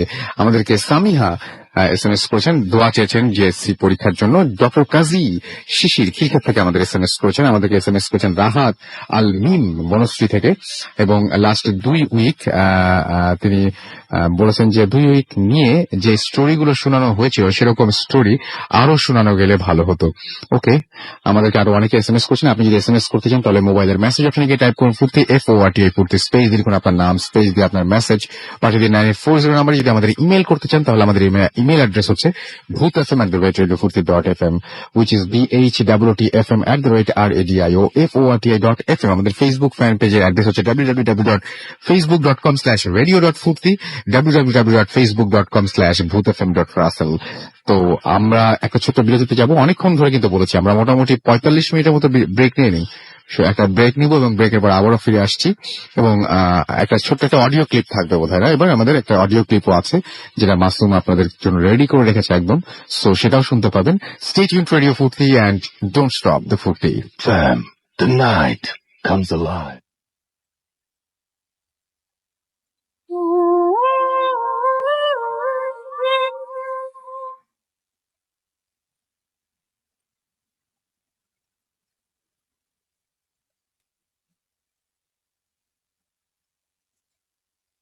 হ্যালো, আসসালামু আলাইকুম রাসেল ভাই। আমি জানি আপনি সবসময় ভালো দলে থাকেন। রাসেল ভাই, আমি প্যারিস থেকে বলছিলাম। আমি হচ্ছি রনি। আমার নিজের সাথে একটি ঘটনা ঘটে যেটি আমি হয়তোবা তখন আমার বয়স 12 কি 14। যখন ছোট ছিল বাংলাদেশে, তখন আমি একদিন আমি সরাসরি আমার ঘটনায় যাই। ঘটনাটা হচ্ছে 14 বছর বয়স সম্ভবত, তখন আমরা আমার নানু বাড়ির পাশে থাকতাম। তো এটা হচ্ছে একটা মফস্বল টাইপের। তো আমার নানুদের বাসা থেকে আমাদের বাসা ছিল মনে করেন 100 গজ বা 150 গজ দূরত্ব। তো যথারীতি আমাদের এখানে একদিন কারেন্ট ছিল না, তো আমি নানুর বাসায় যাচ্ছি বাসা থেকে। তো বাসায় গেলাম, নানুর বাসায় যে আমি কাজ শেষ করে কাজে গেছিলাম, কাজ শেষ করে আমি আবার বাসায় আসছিলাম। আমাদের বাসায় আসার সময় পুকুর পাড় দিয়ে আসতে হয়। আমি পুকুর পাড় দিয়ে তখন নিজের মনে ছোট মানুষ তো গান গাইতে গাইতে আসছিলাম। হঠাৎ করে আমার মনে হলো পুকুর পাড়ে যে আমি কোনো পুকুর পাড়ে হাঁটছি না, আমি হয়তো বা হাঁটছি কোনো এমন একটি জায়গায় যেখানে শুধুমাত্র আমি একা, এবং আমি একটু কোনো অন্ধকার কোনো সুড়ঙ্গ বা কিছুর মধ্যে দিয়ে হাঁটছিলাম। তো আমার মনে তখন কোনো কিছু নেই, এত অন্ধকার ছিল। তো হঠাৎ করে মনে হলো আমার মাথার উপর দিয়ে কিছু একটা ঠান্ডা বাতাস দিয়ে বয়ে গেল। তা আমি আমার মতো হাঁটছি, ভাবলাম যে বাতাস, কিন্তু দেখছি পুকুরের চারপাশে অনেক গাছ ছিল, গাছের চারপাশে আমি তাকালাম, তাকিয়ে দেখলাম কোনো গাছের পাতা বা কোনো কিছু ডালপালা কিছু নাড়াচাড়া করছে না। তো তখন আমি একটু ভয় পেলাম। সেম আবার দেখলাম, আবার সেই বাতাসটা গেল, এবং আমার তখনই মনে হলো আমি এমন একটা জায়গাতে হাঁটছি যে আমাকে কেউ একটু ধরতে আসছে। তখন এটা বলে আমি এত ভয় পাই, তো আমি দৌড় মেরে ঘরের দরজার সামনে যাই, আমি পড়ে যাই, সেন্সলেস হই। পরে আমাকে আম্মু ঘর থেকে বেরে বাসায় নিয়ে আমাকে চোখে মুখে পানি দিয়ে সেন্সে আসলাম। তখন আমি দেখলাম আমি বাসায়। এবার আম্মু জিজ্ঞেস করলো কি হলো, তা আম্মুকে পুরো ঘটনা বললাম। ঘটনাটা কিন্তু এখানে শেষ নয়, এখানে শেষ হলে হয়তো বা ভালো হতো। তো যাই হোক, আমি আম্মাকে এগুলো বললাম। আম্মু বললো না, এটা কিছুই না, তুমি হয়তো এমনি ভয় পেয়েছো, কিছু যায় না, তোমার মাথা কিন্তু কিছুই না। তো যথারীতি আমি ওই রাতে ঘুমালাম। তো ঘুমের মধ্যে আমার মনে হচ্ছে যেন ওই যে বাতাসটা আমার উপর দিয়ে গেল, এটা একটা বিশাল একটা বাদুর টাইপের কিনা আমি জানি না, অ্যাকচুয়ালি আমি দেখিনি। আমাকে মনে হচ্ছে ওই জিনিসটা আমাকে কোলে করে আমাকে নিয়ে যাচ্ছে। তো নিয়ে যাচ্ছে, তখন আমি হঠাৎ করে চোখ খুলে দেখে আমার ঘুম ভাঙলো। ঘুম ভেঙে দেখলাম যেটা আমার পিঠের মধ্যে যে মানুষের একটা নবজাতক শুদ্ধ শিশুকে যদি কোলে তুলে নেয়, তখন আপনার সে বা একটা মানুষ যদি তুলে নেয়, তার হাতটা যদি এমন শক্ত হয় এবং যে চাপ দিয়ে ধরে, তাহলে তার যেমন আঙ্গুলটা পিঠে ছাপ বসে যায়, আমার কিন্তু ঠিক সেম পিঠে ছাপ বসে গেল। পরে আম্মুকে দেখালাম, পরে আম্মু ব্যাপারটা দেখলো, ঘুম থেকে আমার রুমে এসে দেখলো, দেন আম্মাকে সব বললাম। আম্মা বলে না, এটা তোমার ভুল, ঘুমের শব্দ জানো। তাহলে আমার পিঠে দাগটা কিসের? আম্মা তখন পরে একটু আশ্চর্য হলো যেটা কি হলো। তো তারপর দিন যথারীতি আমরা মাদ্রাসায় পড়তাম, তো মাদ্রাসার হুজুর বললো ঘটনা। মাদ্রাসার হুজুর একটু ঝাড়ফুঁক করে দিয়ে আমাকে বললো যে এটা কিছুই না। সে যখন আসতেছিল পুকুর পাড় দিয়ে, হুজুরকে কিন্তু আমি বলিনি যে আমি এর আগের দিন রাতে আমি ভয় পেয়েছি পুকুর পাড়ে আসার সময়। হুজুর বললো যে হ্যাঁ, সে কালকে রাতে পুকুর পাড় দিয়ে যাচ্ছিল, তখনই একটা জিনও যাচ্ছিল, বাট সে জিনের পথে এসে মাঝখানে দাঁড়ায়। হ্যাঁ, পথে দাঁড়ানোতে তার একটু ডিস্টার্ব হওয়াতে সে তার কোনো একটা ক্ষতি করতে চাইছিল। হ্যাঁ, পরবর্তীতে হুজুর আমাকে একটা তাবিজ দেয়, এবং এই তাবিজটা আমাকে টানা 39 দিন পরে রাখতে বলে, কারণ এই জিনটা ছিল আমাদের বাড়ির আশপাশে থাকতো। পরে আমি তাবিজটা 39 দিন পরেছিলাম, আর ইভেন আমাকে 39 দিন পর হুজুর আবার পানি পড়া দিল এবং আমাকে একটু ঝাড়ফুঁক করে দিল। এরপর থেকে আমার সাথে কোনো ঘটনা হয়নি। এই ছিল আমার ঘটনা, ভালো লাগলে শেয়ার করবেন। Bhoot FM. The night comes alive.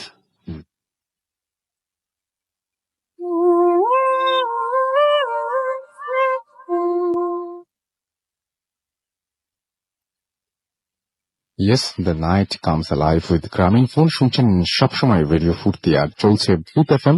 এবং আপনারা সবাই জানেন যে ভূত এফএম এখন অন্যরকম উইথ গ্রামীণ ফোন। এবং সেই সাথে আপনাদের একটা খবর জানিয়ে দিই, সেটা হচ্ছে যে এই উইকে আমরা একটা খবর আপনাদেরকে দিচ্ছি যে আমরা খুব দ্রুত আমরা যেতে চাই কক্সবাজারে। এবং সেই জন্য আপনাদের যেটা করতে হবে, কক্সবাজারে যে সমস্ত ঘটনাগুলো রয়েছে এবং কক্সবাজারবাসী যারা রয়েছেন, তারা বেশি বেশি করে এই এক সপ্তাহ, অর্থাৎ এই শুক্রবার থেকে আগামী সপ্তাহের মধ্যে ঘটনাগুলো পাঠিয়ে দিন। যে ঘটনাগুলো আপনাদের জানা রয়েছে সেই ঘটনাগুলো আমাদের কাছে পাঠিয়ে দিন, এবং আমরা সেই ঘটনাগুলো আপনাদের পাঠানো ঘটনাগুলো যারা পাঠাবেন এবং যারা সিলেক্টেড হবে যে সমস্ত ঘটনাগুলো, সেই ঘটনাগুলো নিয়ে আমরা তারা সরাসরি জয়েন করতে পারবেন আমাদের সাথে। এবং কক্সবাজার থেকে তারা যারা সিলেক্টেড হবেন তারা সরাসরি আমাদের সাথে পার্টিসিপেট করতে পারবেন ওই দিন, এবং আমরা সরাসরি সেইখানে গিয়ে লাইভ করব আপনাদেরকে নিয়ে। আর কারা পারবেন, আরেকটা গ্রুপ আমরা নেব, সেই গ্রুপটা অবশ্যই আমাদের সাথে কক্সবাজার যেতে পারবেন, ঢাকা থেকে হোক বা বাংলাদেশের যে কোনো জায়গা থেকে হোক না কেন। এবং সেই জন্য আপনাকে যেটা করতে হবে সেটা হচ্ছে যে বন্ধু গ্যারাজের যারা আছেন তাদেরকে আমরা নিতে চাই, এবং এই টুরে যদি আপনি জয়েন করতে চান তাহলে সাইন আপ করুন ভূত www.bondhugarage.club। আমি স্পেলিংটা বলে দিচ্ছি, www.bondhugarage.club। এবং আপনারা অবশ্যই এখানে এই মানে পার্টিসিপেট করতে পারবেন এবং যাদের ঘটনা সিলেক্টেড হবে তারা ডেফিনেটলি আমাদের সাথে চলে যাবেন কক্সবাজারে। সো বুঝতেই পারছেন যে সেখান থেকে আমরা করতে যাবো। কক্সবাজারে অনেক ঘটনা রয়েছে এবং আপনারা জানেন যে কক্সবাজার শহরটা মানে বিচের কিছু কিছু জায়গা রয়েছে যে সমস্ত জায়গাগুলো অনেক বেশি হন্টেড, কিছু কিছু রাস্তা রয়েছে যে জায়গাগুলো অনেক বেশি হন্টেড। আমরা সেই সমস্ত জায়গায় যেতে চাই এবং সেই সমস্ত জায়গা থেকে সরাসরি ভূত এফএম সম্প্রচার করতে চাই। আমাদের সাথে আরো একজন অতিথি আছেন, আমরা তার ঘটনা শুনবো। আপনার নামটা একটু প্লিজ বলবেন এবং আপনি কোথা থেকে এসেছেন? ধন্যবাদ রাসেল ভাইয়া। আমার নাম আরাফাত ইসলাম, আমি মিরপুর 1 থেকে আসছি। আচ্ছা, আপনি বলছিলেন যে আপনার মামির সাথে একটা ঘটনা ঘটে গেছে, যে ঘটনাটা বেশ ভয়ঙ্কর। আমরা শুনি ঘটনাটা। হ্যাঁ, আমার মামির সাথে ঘটনাটা এখন বলতেছে। আমার মামি তার 2টা বাচ্চা, একটা মেয়ে একটা ছেলে। তো মেয়েটা অনেক বড় আর ছেলে ছোট। তো ছেলে আর মেয়েকে নিয়ে সে মানে স্কুলে ছুটি হয়েছে, তার কারণে তার বোনের বাসায় বেড়াতে গেছে। তো সে বোনের বাসায় বেড়ানোর পরে এখন সবাই মিলে বিকালে ঘুরতে বের হয়েছে। তো অনেক ঘোরাঘুরি করার পরে এখন নাস্তা পানি করার পরে সন্ধ্যা থেকে যখন আসে তারা মানে বাসায় ফেরে, তখন ভাজা পোড়া কেনে আর কি, যে চপ সিঙ্গারা পুরি এগুলো কেনে। তো কেনার পরে যখন মানে বাসা থেকে রওনা দেয় তখন মামি মানে বুঝতে পারে যে মামির সাথে আর কি কেউ আসতেছে, মানে ফিল করছে, ফিল করেন যে উনি শুধু ফিল করে যে মানে ওনার সাথে কিছু একটা আসতেছে, অদৃশ্য কিছু একটা। তো মামি যখন সিঁড়ি দিয়ে উপরে ওঠে তখনও ফিল করে, বাট মামি ঘরের ভিতরে ঢোকে, তারপরে মামি একইভাবে ফিল করতেছে, বাট মামি মানে কিছু মনে করতেছে না। তো মামি, কারণ মামি হচ্ছে অভ্যস্ত, মামির সাথে অনেক কিছু ঘটছে এর আগে। তো মামি খাওয়া দাওয়া করে, ওদের সাথে আড্ডা মারার পরে রাতে যখন ঘুমাতে যাই তখন মামি ছেলেকে নিয়ে ঘুমাতে যাই আর মেয়ে অন্য রুমে ঘুমাই। তো মামির ছেলেকে নিয়ে ঘুমাই, বিছানায় শোয়ার পরে মামির ছেলে ঘুমিয়ে যায়। ঘুমানোর পরে এখন মামি কিছুক্ষণ মানে কিছু রাত বেশি হওয়ার পরে মামি যেটা ফিল করে সেটা হচ্ছে মামির বেডের চারপাশে যদি কেউ মানে হাঁটে, মানে এমন একটা শব্দ মামি ফিল করতেছে। তারপরে মানে যতই রাত বেশি হয় ততই হাঁটার শব্দটা একটু দ্রুত হচ্ছে। তো মামি ভয়টা কাটানোর জন্য বলে যে মানে তার ছেলেকে বলে, ওয়ালিদ তুই কি ঘুমাইছিস? কিন্তু মামি জানে তার ছেলে অনেক আগে ঘুমাইছে, মানে কথা বাই করার জন্য এই কথাটা বলে। তো এই কথাটা বলার পরে আস্তে আস্তে হাঁটার শব্দটা কমে আসে, ঘুমতে একসময় নাই হয়ে যায়। তখন মামি আর কি মানে মনে করে যে এখন সমস্যা হবে না, এখন আমি ঘুমাসে যাই। তো আমি তখন ঘুমাসে যাচ্ছে, এমন সময় আমি যেটা আর কি টের পাই যে মামির মানে মাথা নিচে যে বালিশটা রয়েছে সেই বালিশটা যদি কেউ মানে কামড়ে খাই, মানে এমন একটা শব্দ হচ্ছে, তোলা বের হচ্ছে। তো মামি এই শব্দটা শোনার পরে প্রচন্ড পরিমাণে মামি ভয় পেয়ে যায়। মামি এখন চিৎকার করবে না কি করবে আমি বুঝতে পারতেছে না। তখন মামি একটু মানে নামাজ পড়ে দোয়া দুরুদ জানে। তো মামি দোয়া দুরুদ পড়ে চারপাশে ফু দেওয়ার পরে আস্তে আস্তে কমে আসে, মানে সমস্যাটা কমে আসে, মামি ভয় কমে আসছে। পরে মামি ঘুমাসে যায়। ঘুমাসের পরে সকালে উঠে যেটা দেখে মামি, তার বিছনা টিছনা সবকিছু ঠিক আছে, আশেপাশে সবও ঠিক আছে, বাট তার ছেলে বিছানায় নাই। সে একটু চিন্তিত হয়ে যায়। তারপরে ওঠার পরে যেটা দেখে খাটের নিচে তার ছেলে আছে। তারপরে মামিকে আমি জিজ্ঞেস করি, মামি আপনার মানে বালিশের কি হয়েছিল? পরে মামি বললো বালিশে কোনো সমস্যা হয়েছিল না, আমাকে ভয় দেখানোর জন্য মানে আর কি এরকম করছিল যে বালিশ খাচ্ছে, এরকম শব্দ হচ্ছে। এটা ছিল আমার সাথে ঘটা। ওকে, এটা ছিল আপনার ঘটনা এবং সেই ঘটনাটা আমরা এতক্ষণ শুনলাম। আমাদের কাছে আরো অনেকেই এখানে ঘটনা পাঠান এবং আমি একটা জিনিস বলবো যে অনেকে আমাদের বলেন যে আমি কোনোদিন জীবনে কোনো কিছু এক্সপেরিয়েন্স করিনি, তো মানে এক্সপেরিয়েন্স করতে চাই। আসলে ব্যাপারটা হচ্ছে আপনি যদি কোনোদিন কোনো কিছু নাও দেখেন, হঠাৎ করে অন্ধকারে আপনি কোনো একটা কিছু হঠাৎ করে ফিল করে ফেলতে পারেন, মানে হঠাৎ করে। আমার যেমন আজকে আমার কখনো কিন্তু এরকম হয় না, আমি যখন স্টুডিওতে আসছিলাম তখন হঠাৎ করে অন্ধকারে আমার মনে হলো যে এখানে কিছু একটা আছে বা হঠাৎ করে কিছু একটা দেখবো। এই যে একটা অনুভূতি, এই যে একটা মানে মনে হওয়া হঠাৎ করে, এইটা কিন্তু আমাদের হঠাৎ করেই অনেক বেশি ভয় দেখায়। এবং তারপরে আমি কি দেখবো না দেখবো এটা পুরোপুরি আমার উপরে ডিপেন্ড করছে, আমি দেখতেও পারি নাও দেখতে পারি। আমি কিছু SMS করবো, তবে তার আগে আরো একটা ঘটনা আমি আপনাদের শোনাতে চাই, যে ঘটনাটা একজন লিখে পাঠিয়েছেন। আমি জানি না যে এই ঘটনাটা এর আগেও পড়া হয়েছে কিনা, আই হোপ পড়া হয়নি, আর যদি হয়েও থাকে আমার মনে হয় যে ভালো লাগতে পারে আপনাদের। হ্যাঁ রাসেল ভাই, আপনি কেমন আছেন বলবো না, কারণ আমি জানি আপনি সবসময় ভালোর দলে। আমি নাটোর থেকে সোহান বলছি। আমি সময়ের অভাবে স্টুডিওতে আসতে পারলাম না। আমার জীবনে ঘটে যাওয়া একটা ঘটনা পাঠালাম, ভালো লাগলে ভূত এফএমের শ্রোতাদের পড়ে শোনাবেন। ঘটনাটি 2012 সালের এপ্রিল মাসে ঘটে, তখন আমি নাটোরে থাকতাম। একদিন আমি আমার গ্রামের বাড়ি যাচ্ছিলাম। আমার নাটোর থেকে 20 কিলোমিটার দূরে আমার বাড়ি। তারপর যোগাযোগ ব্যবস্থা তখন ভালো ছিল না, মোটামুটি 2.5 কিলোমিটার রাস্তা হেঁটে যেতে হতো। আমি যখন বাস থেকে নামি, সন্ধ্যার একটু অন্ধকার, এমন সময় প্রচন্ড ঝড় শুরু হয়। আমি তখন একটি মসজিদে আশ্রয় নিই। ঝড় থামে রাত 9টায়। আমি আমার গ্রামে যাবার মতো কোনো মানুষ পাবো না এটা আমি জানতাম। তারপরও আমি বাড়ির উদ্দেশ্যে রাস্তা ধরলাম। প্রচন্ড ঝড় বৃষ্টি, রাস্তা দেখা যাচ্ছিল না। বৃষ্টির আলোতে মাঝে মাঝে যা রাস্তা দেখা যাচ্ছিল। আমার মনে তখন খুব ভয়, কারণ আমি জানি না আমি বাড়ি ফিরতে পারবো কিনা। কারণ আমার বাড়িতে দুটো কবরস্থানের পাশ দিয়ে যেতে হয় এবং এটি শ্মশানের ওপর দিয়ে যেতে হবে। আমি মনে মনে বিভিন্ন দোয়া পাঠ করছি আর হাঁটছি, কারণ সামনে একটা কবরস্থান। এমন সময় বিদ্যুতের বিজলির আলোতে আমি দেখি যে আমার সামনে দুজন মানুষের মতো দেখা যায়। আমার তখন ভয় লাগে। আমি হাঁটতে থাকি এবং তাদের পায়ের দিকে খেয়াল করি, কারণ আমি শুনেছিলাম যে জিনদের পা বা এরকম কিছু অ্যাবনর্মাল কিছু যদি হয়, তাদের পা নাকি মাটি স্পর্শ করে না।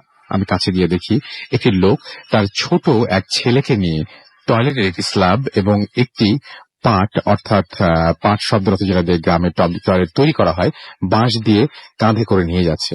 তাদের পেয়ে আমার একটু ভালো লাগলো। তারপর লোকটি আমাকে বলল যে, ভাই, আমার ছেলে ছোট, সে পারছে না, আপনি একটু ধরবেন ভাই। আমি কিছু না বলে স্যান্ডেল ছেলেটির হাতে দিয়ে সেটি আমার কাঁধে নিলাম। একটা কবরস্থান পার হলাম। একটু পরে লোকটি বলল, ভাই, এখানে আমার বাড়ি। আমি সেটি কাঁধে থেকে নামালাম এবং লোকটির দিকে তাকালাম। লোকটি আমাকে বলল, তুমি আমার বাড়িতে থাকো। আমি বললাম যে না, জানি না কেন যেন আমাকে শুধুই বাড়ির দিকে টানছে। সামনে নদীর ধারে শ্মশানের পাশে হরি মন্দির, যাকে হরির বাড়ি বলা হয়। রাসেল ভাই, আমি আজ লেখার সময়ও আমার সেদিনের কথা মনে পড়ে গায়ের লোম দাঁড়িয়ে যাচ্ছে। শ্মশানের দিকে যখন আমার চোখ যায়, তখন আমি বিচির আলোতে দেখি শ্মশানে কিছু লোক এবং আলো জ্বলছে। আমি মনে করলাম হয়তো মানুষ মারা গেছে, পোড়ানো হচ্ছে।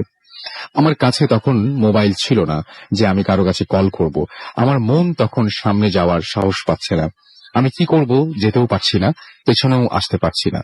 তারপরও আমি সামনে হাঁটা দিলাম এবং অনেক সাহস নিয়ে শ্মশানে উঠলাম। তখন আমি কোনো মানুষ বা আগুন কিছুই দেখতে পেলাম না, চারিদিকে শুধু অন্ধকার। এমন সময় আমার পা থেমে যায়। বিচির আলোতে দেখি একটি কাঁথা, একটি মাদুর ও একটি বালিশ। একটু উঁচুর ওপরে একটি মাটির ওপর কলস। আমার সারা গা দিয়ে শুধু ঘাম ঝরছে। হঠাৎ খেয়াল করলাম আমার মাথার উপরে বটগাছে কেমন একটা শব্দ হচ্ছে এবং আমি তা যে শব্দ যে বর্ণনা সেটা আমি ভাষায় ব্যক্ত করতে পারবো না। হঠাৎ আমি খেয়াল করি যে আমার পেছনে মনে হয় অনেক মানুষ ফিসফিস করছে। আমার শরীর তখন মনে হচ্ছিল পাথরের মতো হয়ে গেছে। আমি হাঁটলেই আমাকে কেউ ধরে ফেলবে। আমি মোটামুটি 10 মিনিট সেখানে স্থির দাঁড়িয়েছিলাম এবং দোয়া পড়ছিলাম। তারপর হাঁটা শুরু করলাম। কিছু দূর হেঁটে একটি জলা ছিল। আমি জানতাম যে জলা পার হলে আর কেউ আমার কাছে আসতে পারবে না। আমি হাঁটছিলাম আর পেছনে বিভিন্ন ধরনের শব্দ হচ্ছিল এবং আমাকে পেছনে তাকানোর জন্য বলা হচ্ছিল, কিন্তু তাদের কথাগুলো ছিল অনেকটা অন্যরকম, একটা বিকৃত একটা স্বরে তারা কথা বলছিল। আমার মনে হচ্ছিল যে পেছনে তাকাই, আর আবার মনে হচ্ছিল যে আমার তো কোনো ক্ষতি হচ্ছে না, আমি পেছনে তাকাবো কেন। আমি হালকা চোখ আড়াল করি এক সাইডে, দেখি যে কিছু নাই। আমার জলার কাছাকাছি এমন সময় দেখি যে আমার সামনে একটি বিরাট কালো কি যেন দুই দিক থেকে 2 হাত দিয়ে দাঁড়িয়ে আছে। আমি ওপরে তাকাইনি, কারণ তার চেহারা দেখলে হয়তো সহ্য করতে পারবো না। শুধু একটু ডানে বামে খেয়াল করে আমি হাত কতদূর খেয়াল করি, তার হাত কতদূর তা আমার দৃষ্টিতে পড়েনি। আমি কিছু দোয়া পড়ি এবং সে যা বলে যে আমাকে অতিক্রম করে যা দেখি তোর কেমন সাহস। এমন পর্যায়ে আমি কি করব বুঝতে পারছিলাম না। আমার সমস্ত শরীর তখন ভেজা। আমার জীবনের মায়া ত্যাগ করে আল্লাহর নাম নিয়ে আমি তার শরীরের নিচ দিয়ে চলে আসি। তখন সে আমাকে পেছন থেকে বলে যে আমি কোন একটা কারণে আজকে বেঁচে গেছি এবং সামনে আর কোনো বিপদ নেই। তারপর বাড়িতে যাই এবং মায়ের মুখে জানতে পারি আসলেই সেদিনে একটি মানুষ মারা যায় এবং তাকে বিকেলে পোড়ানো হয়। মা আমাকে সেদিন রাতে কিছু খেতে দেয়নি। এমন বিপদে আমি আর কোনোদিন পড়িনি। রাসেল ভাই, ভালো লাগলে পড়ে শোনাবেন। আমরা পড়ে শোনালাম।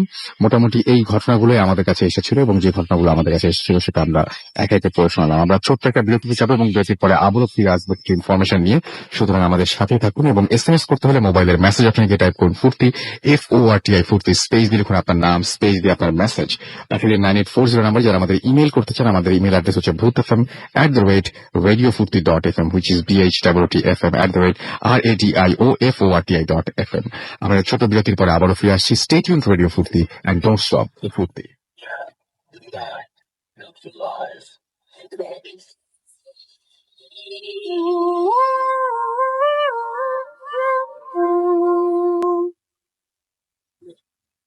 FM, the night comes alive with গ্রামীণ ফোন। শুনছেন সবসময় রেডিও ফুর্তি এবং চলছে ভূত এফএম। আমি রাসেল আছির সাথে, আমার সাথে রয়েছে মাসুম এবং আজকের অতিথিরা। আমি দেখতে পাচ্ছি অনেকে এসএমএস করছেন। এমডি রফিকুল লিখেছেন বাগেরহাট থেকে, তিনি বলছেন আমাদেরকে আরিফ হবিগঞ্জ থেকে এসএমএস করেছেন এবং আজ ফার্স্ট ফুর্তি অ্যাপের সাথে ভূত এফএম শুনছেন তিনি এবং থ্যাঙ্কস জানিয়েছেন আমাদেরকে। You are most welcome.